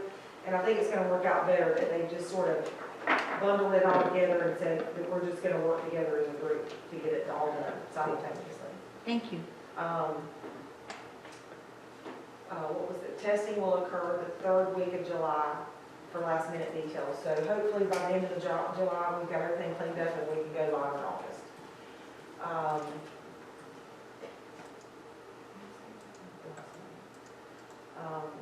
And that's all I have. We skipped on ordinance for special events, road closure. Oh, yes, so the ordinance for special events and road closure. We really need to get something on the books for that because we don't have anything governing that and a process for the road closure. You all know what we just went through recently with, you know, the applicant needing to get permits from, you know, DOT or Marion County. And so it was a jumbled up mess, and we really don't have something that says, this is our procedure for events. And so that's another thing that, as Andrew agrees, that we really need to start looking at drafting ordinance for that, if that's something that y'all will, you know, let us start doing. Andrew, couldn't that be rewritten as part of our permit, like the special event permit? This is how it goes, instead of an ordinance for that? No? No, I think, you know, when you look at special events, ordinance is going to be taking into account a lot more things, it's just process Understood. and intake. So what does an ordinance do for us? When I think of an ordinance, I think of something that the police can go write a ticket for. I don't. It codifies it. It puts it in the code and it codifies it, and it acts as your governing for those types of events.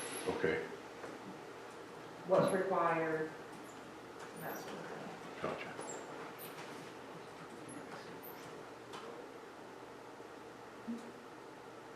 Okay. I'd say put it in July if we didn't fit. It may take us a month or two to pull it together, but if y'all are okay with us starting to work on something like that, we will. Yeah. Okay. Because I think well, we just had Boom Days, and trying to think Well, what stop with that pen. Yeah. Whatever, okay. Well, I got one more question on that. What's an ordinance cost and how's that fit in the budget? It's in our legal budget. We don't budget for individual ordinances. We just have a blanket legal. Okay, but with the, and here's where I'm going, with the STR, money that we've spent already on attorneys. I'm guessing we have to be getting, I'm not gonna use the word trouble, but where are we at with attorney costs versus the budget? I couldn't tell you right now, I haven't run Okay. this report. We're getting close, we're not over budget yet, but we always go over budget on attorney fees. It's just, it's something that isn't planned.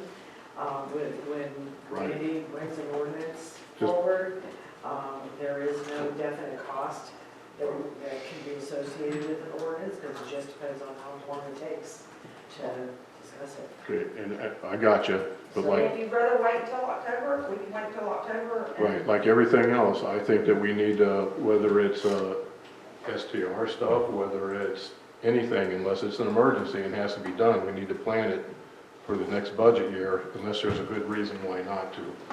But because we always go over budget, we need to fix that, not keep enabling it. And even then, we could Sorry, still, Andrew. we could still go over budget. You know, we set a budget for legal fees, can't identify everything that's in those individual line items.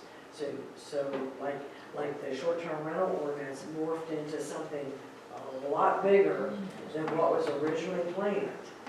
And it just kept morphing, and it's still being discussed, so. And Andrew, would this type of ordinance, this would need to go to planning commission, would it?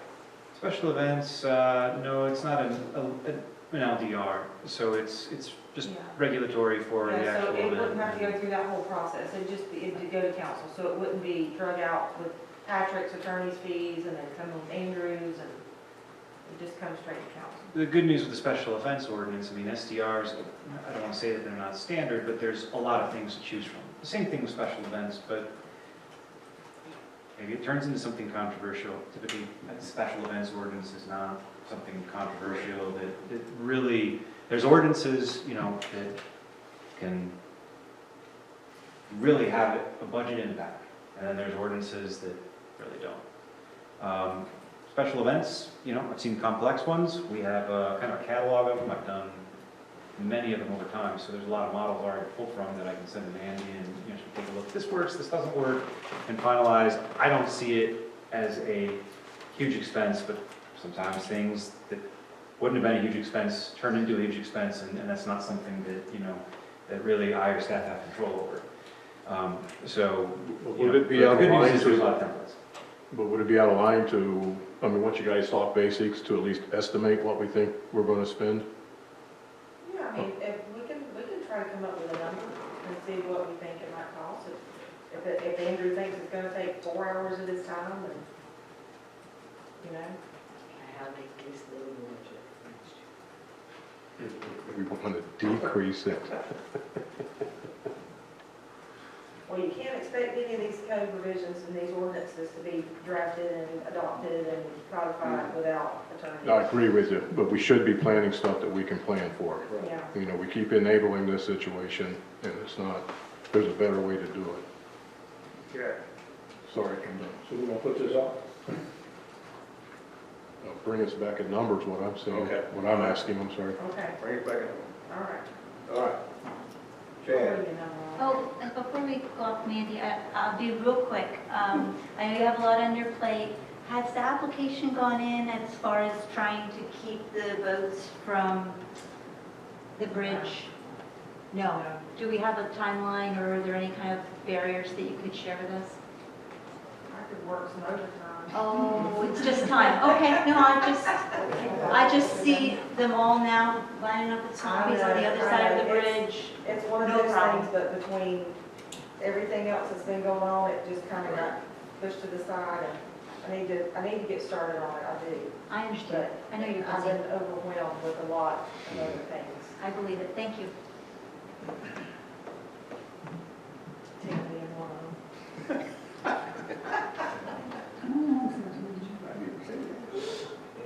Okay, Chad, go for it. I have a lot here. The Florida Blue Wave paddleboard signs, tried to put up, we got one ordered at L.O. Roberts, and we're gonna move the other one into the Blue Run part. It's gonna be city property, so you don't have to look at home permits, or ones you'll probably be on county property. And we've got space there, and we was talking where everybody's going anyways. You'll see the signs there. At City Hall, new exit and entrance signs going in, we got the one built and place our installing this week. We had to call for locate, so we just got that done. So the 10 signs put in, garage doors are all installed, the new garage doors are installed at the public works. Big issue with the park, we're gonna get in, all that calls, the swimming area not being open and everything else. We've been dealing with the gator problem, which. Yeah, you know, talk about that gator problem. You mentioned something, I heard. We have 5 gators down there, which is Florida, we got gators. Well, yeah. We do have a nuisance gator that somebody's gonna feed. So as soon as somebody gets in the water and splashes, it's not a little gator. He comes straight across, he comes straight to the people. He's not Is this afraid at of the human. ramp, I'm sorry, is this at the, are we talking about the ramp or the beach? The beach, city Oh, the beach. beach, thank you. Yes, so he's not afraid of people. He'll come across and sit right there in front of you waiting. Some of the experienced people down there actually messing with the gator. So she's been working with Ron P. and the trapper for Florida there. And they agree it's just dangerous gator. It's not afraid of people. It's been fed, it's relying on people, and it's one of the little 2-footers. This one gets you. So for liability wise, and with the muffler was in there, we closed the swimming area until we get that removed, which we're waiting to have that out there. How many, other than that big one, how many you say there in there? There's 5 in there today. Yeah, the other ones though are, there's two 2-footers, actually one of those is gone now. And there's one that's probably 3, that type of thing, but they're acting like alligators. When you get close, they're running off from you. This 5-6 footer, I mean, as soon as you walk up to the thing, like Chad said, it comes all the way from the island across, makes a beeline right there. It's just like a puppy standing there wanting fed. And so as soon as the kids are in the water splashing and stuff, and they're right. We ran the gators off there, and there's a family down with some young kids. As soon as the kid got in there, he's splashing, doing that gator did a U-turn out there, come right, climbed over top the rope and swam all the way down. Oh my God. So he's pulling out and said that no swimming there. People gonna learn to quit feeding them, so. Okay. That's the problem. Yeah. Depending on people now, so. Okay. It's a problem, there's been a lot of stuff, a lot of calls about, we're in Florida, we have gators, but it's not the fact we have gators, somebody created this. Right. Yeah. Seeing a gator is one thing, having them come up, sit there and look at you and not be scared of it, that's a problem. Yeah. Same thing, trappers, everything else is. Yeah. Talk to them on the phone, myself, and they've seen it. It's a closed division. Yep, okay. I have that, the trees on Orlando Street, we have 2 trees that, brown people calling, they have both been removed, one at the church. There's 2 big trees in Orlando that are bad. Okay. One part fell in the last storm. We took out the church fences and stuff, so that was removed, and then we took that out, and I'm saying some more, it's 2 of those on the public right away. Okay. I wouldn't see them here, so we're pretty swamped. June 8th will be Keith's last day, so we will be down to 3 people, and that is with me and Matt, and they're both been out, all been out, and just try to keep up above 1 or 3 people. Okay. So, you know, listen, all the stuff on the board for you, you just be patient, but there are 3 guys. Right, no people to do it. Okay. Our day is scheduled, not possible because as soon as the thought hits, you can 5 phone call or 10 emails on all different stuff until we get our staffing back up. Okay. Are we seeing any applications come in for those positions, or we're not? We've had applications in, but we did the interviewing process. They had declined because of pay. Okay. Fine. Anybody else? Chad, did you have an update on any code enforcement cases? Yeah.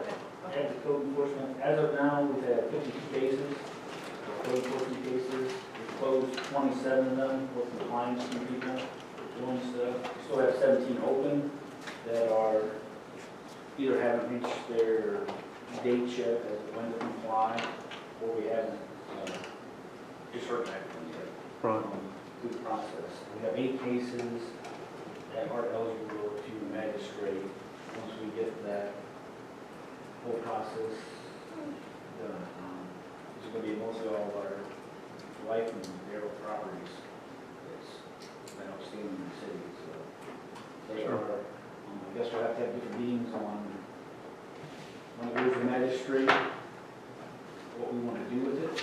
I mean, as the steps we're going to take are liens, possession, any of that kind of thing that will come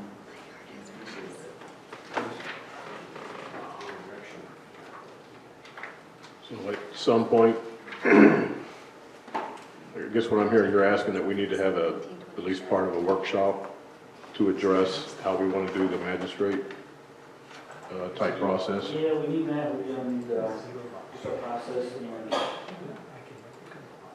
Who is code enforcement reporting to, community development or clerk? Is code enforcement? Code enforcement will be under Chad, the way we've set it And up. who does he go to then? Me. Okay. So this is something that we talked about, right? I had met with Kelly and Chad about the special magistrate stuff. Kelly was working out a timeline, and when we spoke, I understand now that you and Chad are working on it, correct?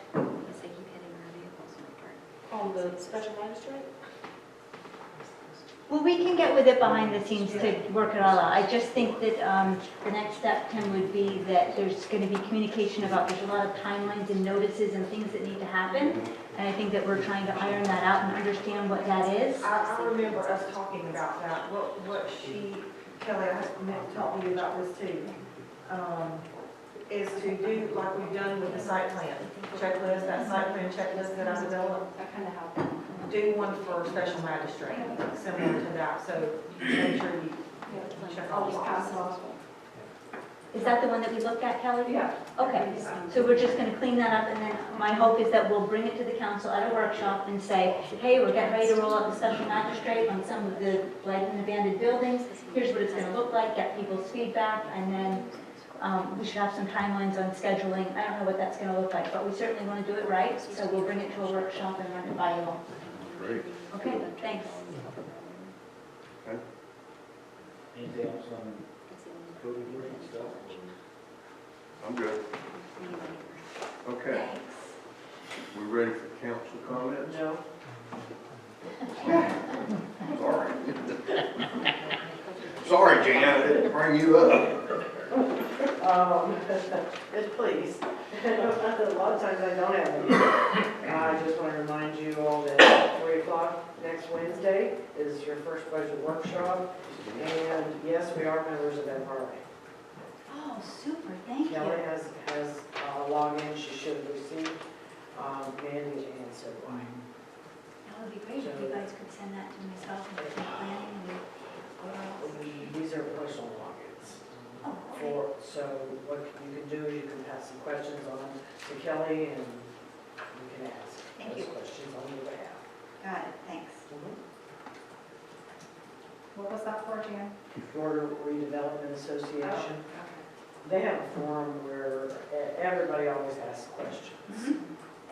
I can see if anybody, we can add anybody. I'm not sure how many people they can give logins to, but if you'd like me to ask on your behalf, I can see if we can get.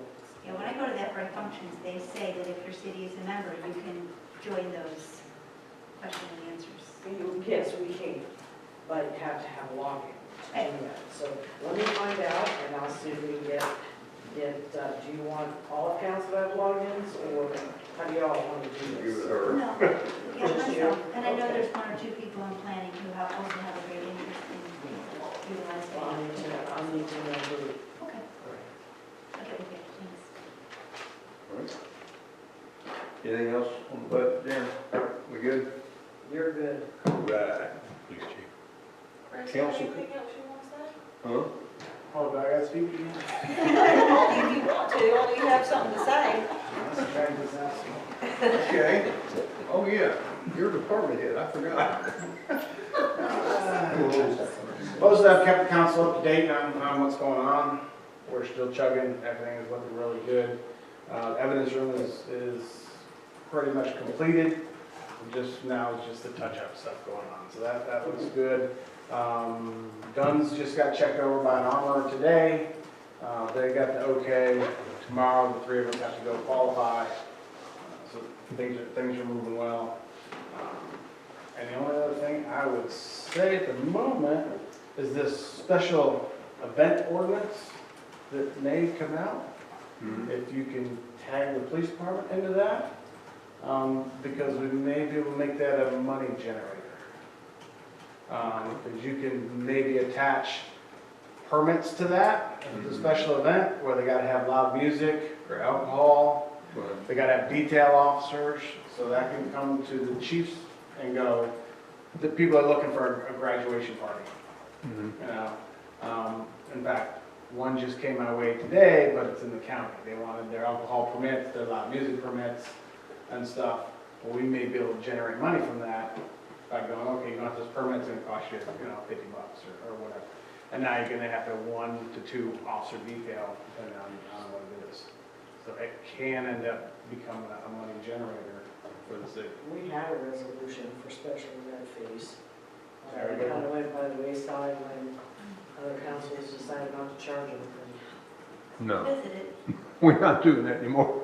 So it can't be a Well, money. no, that's a good point. That's a good point, Chief, because again, I know when we do these things, like, I know when we had some things in downtown, open carry, and all like that, we get permits. Well, that would be, I don't want to say it's a great moneymaker, but clearly ought to be approved, and if that approval takes place, we ought to charge something for it.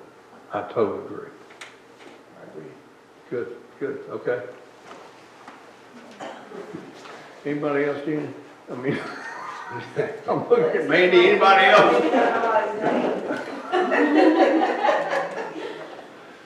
All right, does anybody on the council have comments? Yes, ma'am. I do. I'm going to discontinue doing office hours, not a really good use of my time. In the beginning, a lot of people came, but now I just do it by appointment, so give me a call.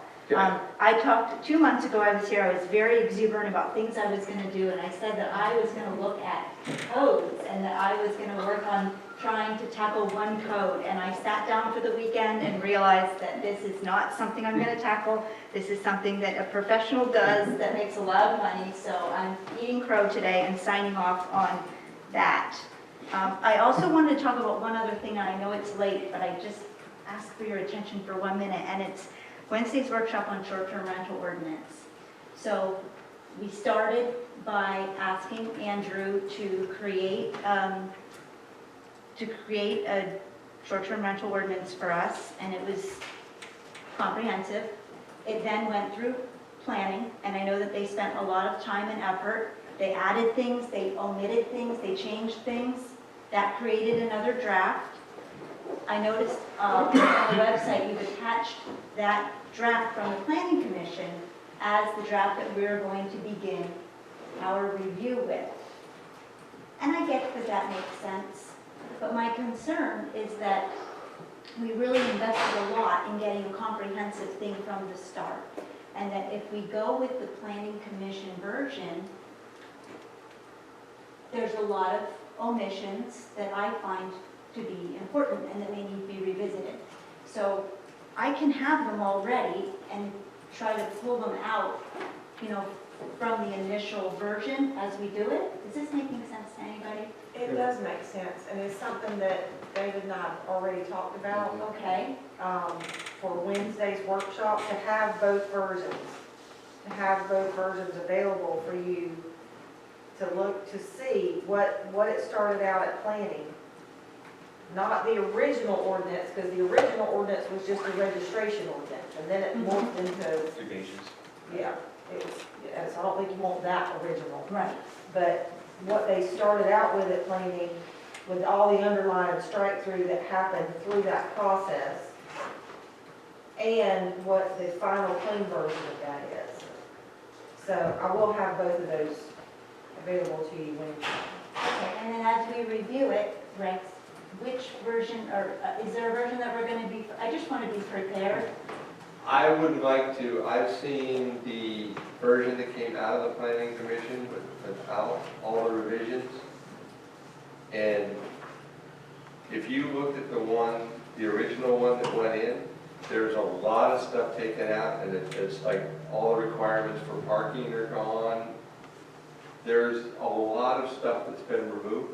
Okay, so we'll have them both available. My suggestion would be to have to have three of them. There's the original one, the one with all the changes that they made left, that they took out, so you can see what they took out, because I was talking with Dave about going line by line, and he said you can't because there's so many changes in it. But I would suggest having something so that you can see what was taken out and the value of it. Because a lot of stuff was really taken out that is basically the meat of what we're trying to do. Basically, I'll be honest with you, after reading the planning version, it's a version that says basically, we want a document that lets us do whatever we want. We can put an armoire in a room and rent it out, call it a room. There's no parking requirements. The human trafficking stuff is gone. I mean, there's just a lot of stuff that's required. It's just no more smoke detectors, battery-powered smoke detectors are fine. And I don't want to interrupt, I don't want to get in the weeds. No. I just wanted to make sure that when we came in on Wednesday, that we were all looking at the same version. Yeah. Because, I think I know that I'm putting a lot of work into some of those areas, so we'll have them all available and we'll review it section by section then, right? And a lot of the things that were removed are things that are required by the state fire. I agree. Yeah, so, are you clear, man? Okay. Is that all good? I'm good, thank you. You're good, okay. I have nothing to say. I was like, you got Wednesday meeting. I've got a Wednesday meeting, I've got my books, I've been doing my research, and I will come on. Thanks for that. And we are having a Wednesday workshop just on short-term rental. Yes, okay. Yeah. 4:30. 4:30. That's right, 4:30. You go with that? Okay, 4:30. I'm going to hold any comments I have until, Wednesday. they're not that important, so we're going to hold them Wednesday. Okay. Oh, I have one question. I was in the ladies' room, and I did not hear, how much does the Rainbow River Art Center Incorporated pay to rent that building? It's about $5,400. Actually less, they qualify for the discount because they pay. Oh, that's right. They play it early. Hold on I a would second. say 3,900, give or take. It's, I'd have to look it up to be exact. well, that's off the shelf. It's taking 1 second to find it. I think it's a 10% discount for early pay. It's $5,400, but you're right. They get a 10% discount if they pay in advance. How much again? 10%. So that would be $500 less, $540 less. Very quickly, my So it's suggestion, about $4,900. $4,900 per year. very quickly, my suggestion is to have a painting business. I know how much paint costs, I know how much it costs to put it on. I would suggest that we look at the next workshop and maybe look at what we're going to do and try to get an estimate, get the building painted, so we can have an idea of what numbers it's going to cost us. Since they said the paint is. Okay. All right. Thank you for this one. Yes, ma'am.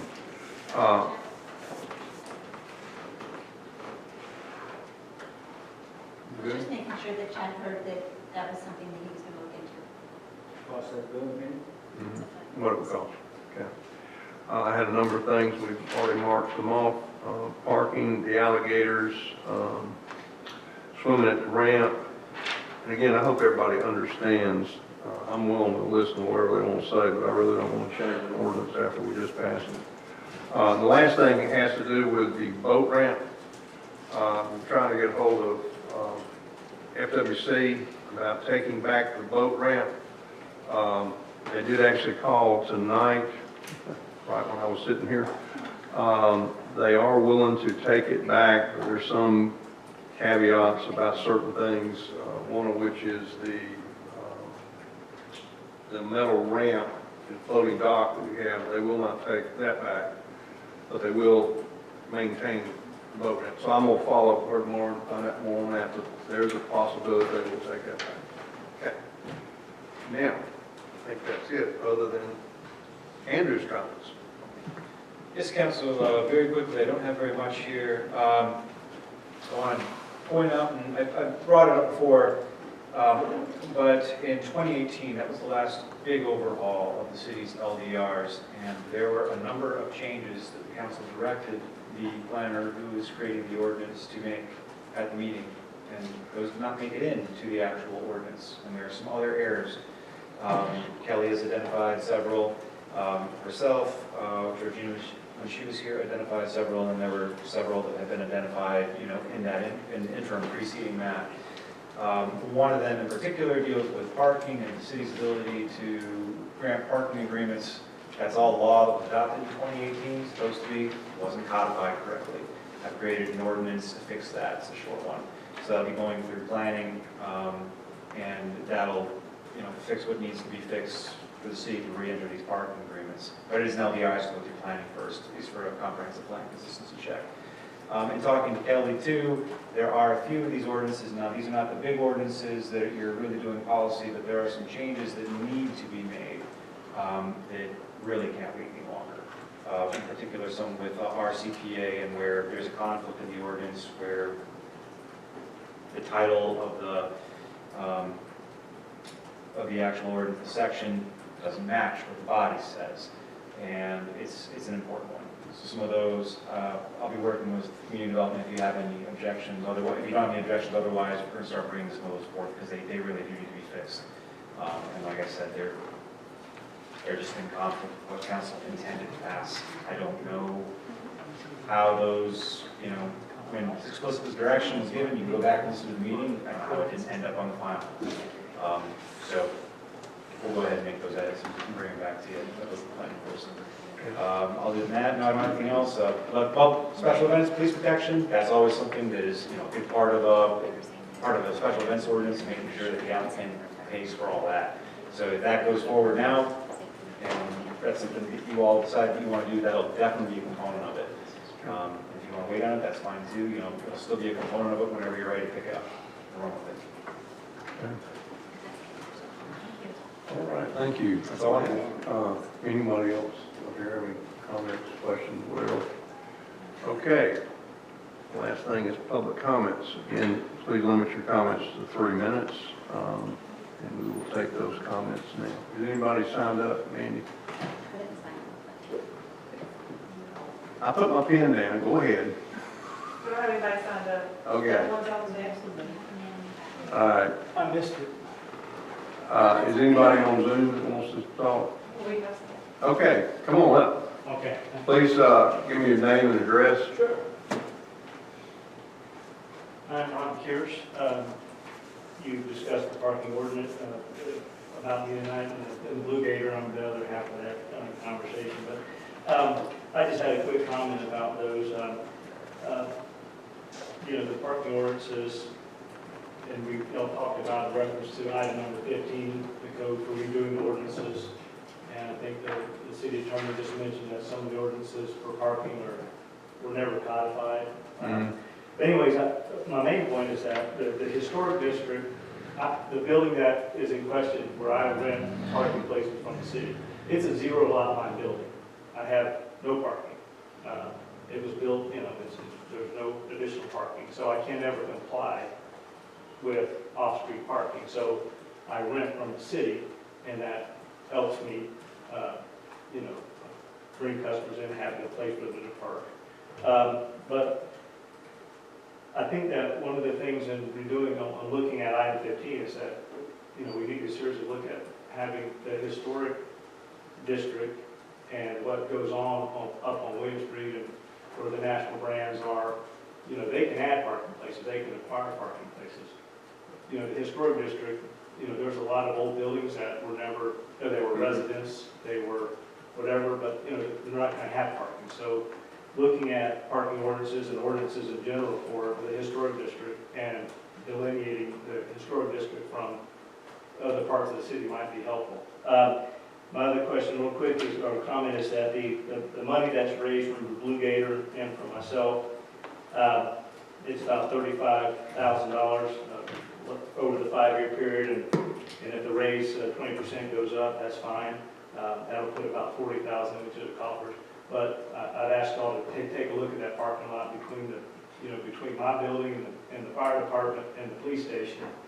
And I'm wondering if maybe that money could be directed into a fund that resurfaces that thing and makes it walkable, because it's in terrible condition. So, there's $70,000 there that over the next, that could be used to help resurface that. I think that would be a big step in putting that money that we're paying into resurface. I mean, I literally painted those parking places myself, to comply and make it right. So I went out there with a roller and rolled it out and did it.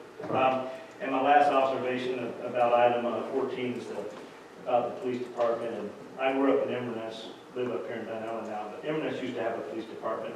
Crystal River had a police department. Neither city has a police department anymore. The sheriff does it all. My parents still live down there, works pretty well, but that's just my comments. I mean, this is a small town, much smaller than those two towns, and they don't have a police department. Right. Appreciate your comment. Is there anyone else who'd like to speak?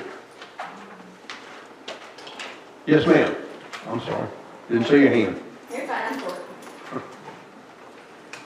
My name's Michelle Tullis. I live at 11806 Cedar Street. I live in the historic district. You were referencing the parking and one-way parking. Currently, just the way it is, even in front of my house, we don't have parking. We have to park in my actual yard. Because when we parallel park, our vehicles have been hit twice. Even parked on the side of my property, which is technically considered the city property, paralleling there. My vehicles have been hit multiple times, over 5 times from the podiatrist's office next door to me. And they have 2 lanes of traffic, and then where I'm parked, they ran over my mailbox. So obviously it doesn't work the way it is. Even if you were to diagonally park those vehicles and change the way it is and one-way it around, it still wouldn't work. Even if you talk to DOT and traffic enforcement, because the school buses still have to come out, they have to go left and right to get out of there. You can't redirect them down throughout Walnut or any of the other park or any of the other roads because they're not wide enough. I used to have a business here in town. I had a food trailer that I was forced to move daily throughout the city. And my food trailer hooked to my vehicle was too big to move. It was like a tractor trailer. So it doesn't work coming down from infrastructure throughout the city. I know you're basically already considered what you considered for the Blue Run Park. I think it should be reconsidered still. I think it should be reconsidered whether there's fines, fees, or whatever there is. Obviously, I don't believe that people should be able to use it as a resort or park and have coolers and campers and all that. Obviously, I believe it should be able to be used though. I believe that it should be revisited and think about an additional, some type of additional platform or boardwalk further down for it to be used for swimming or tubing, and then maybe a fees be charged for that to give additional use. Because at this point, people are rediverting how they're going to use the parks. The Rainbow Springs State Park closes. They have no access. It blocks the roadways. People from out of town don't know where to go. So they block the roadways, sitting on their cell phones trying to figure out where they're going to go and how they're going to gain access. So they map out the local areas. We also own a property in the Rainbow River off of 190th Avenue.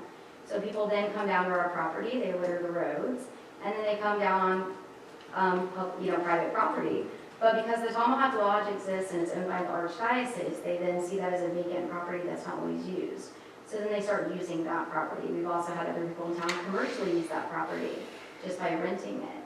So people are going to find a way around it. So you have to find a way for them to have access. So at some point it has to be revisited. All good. That's what I Okay. have to say. Thank you. Anyone else?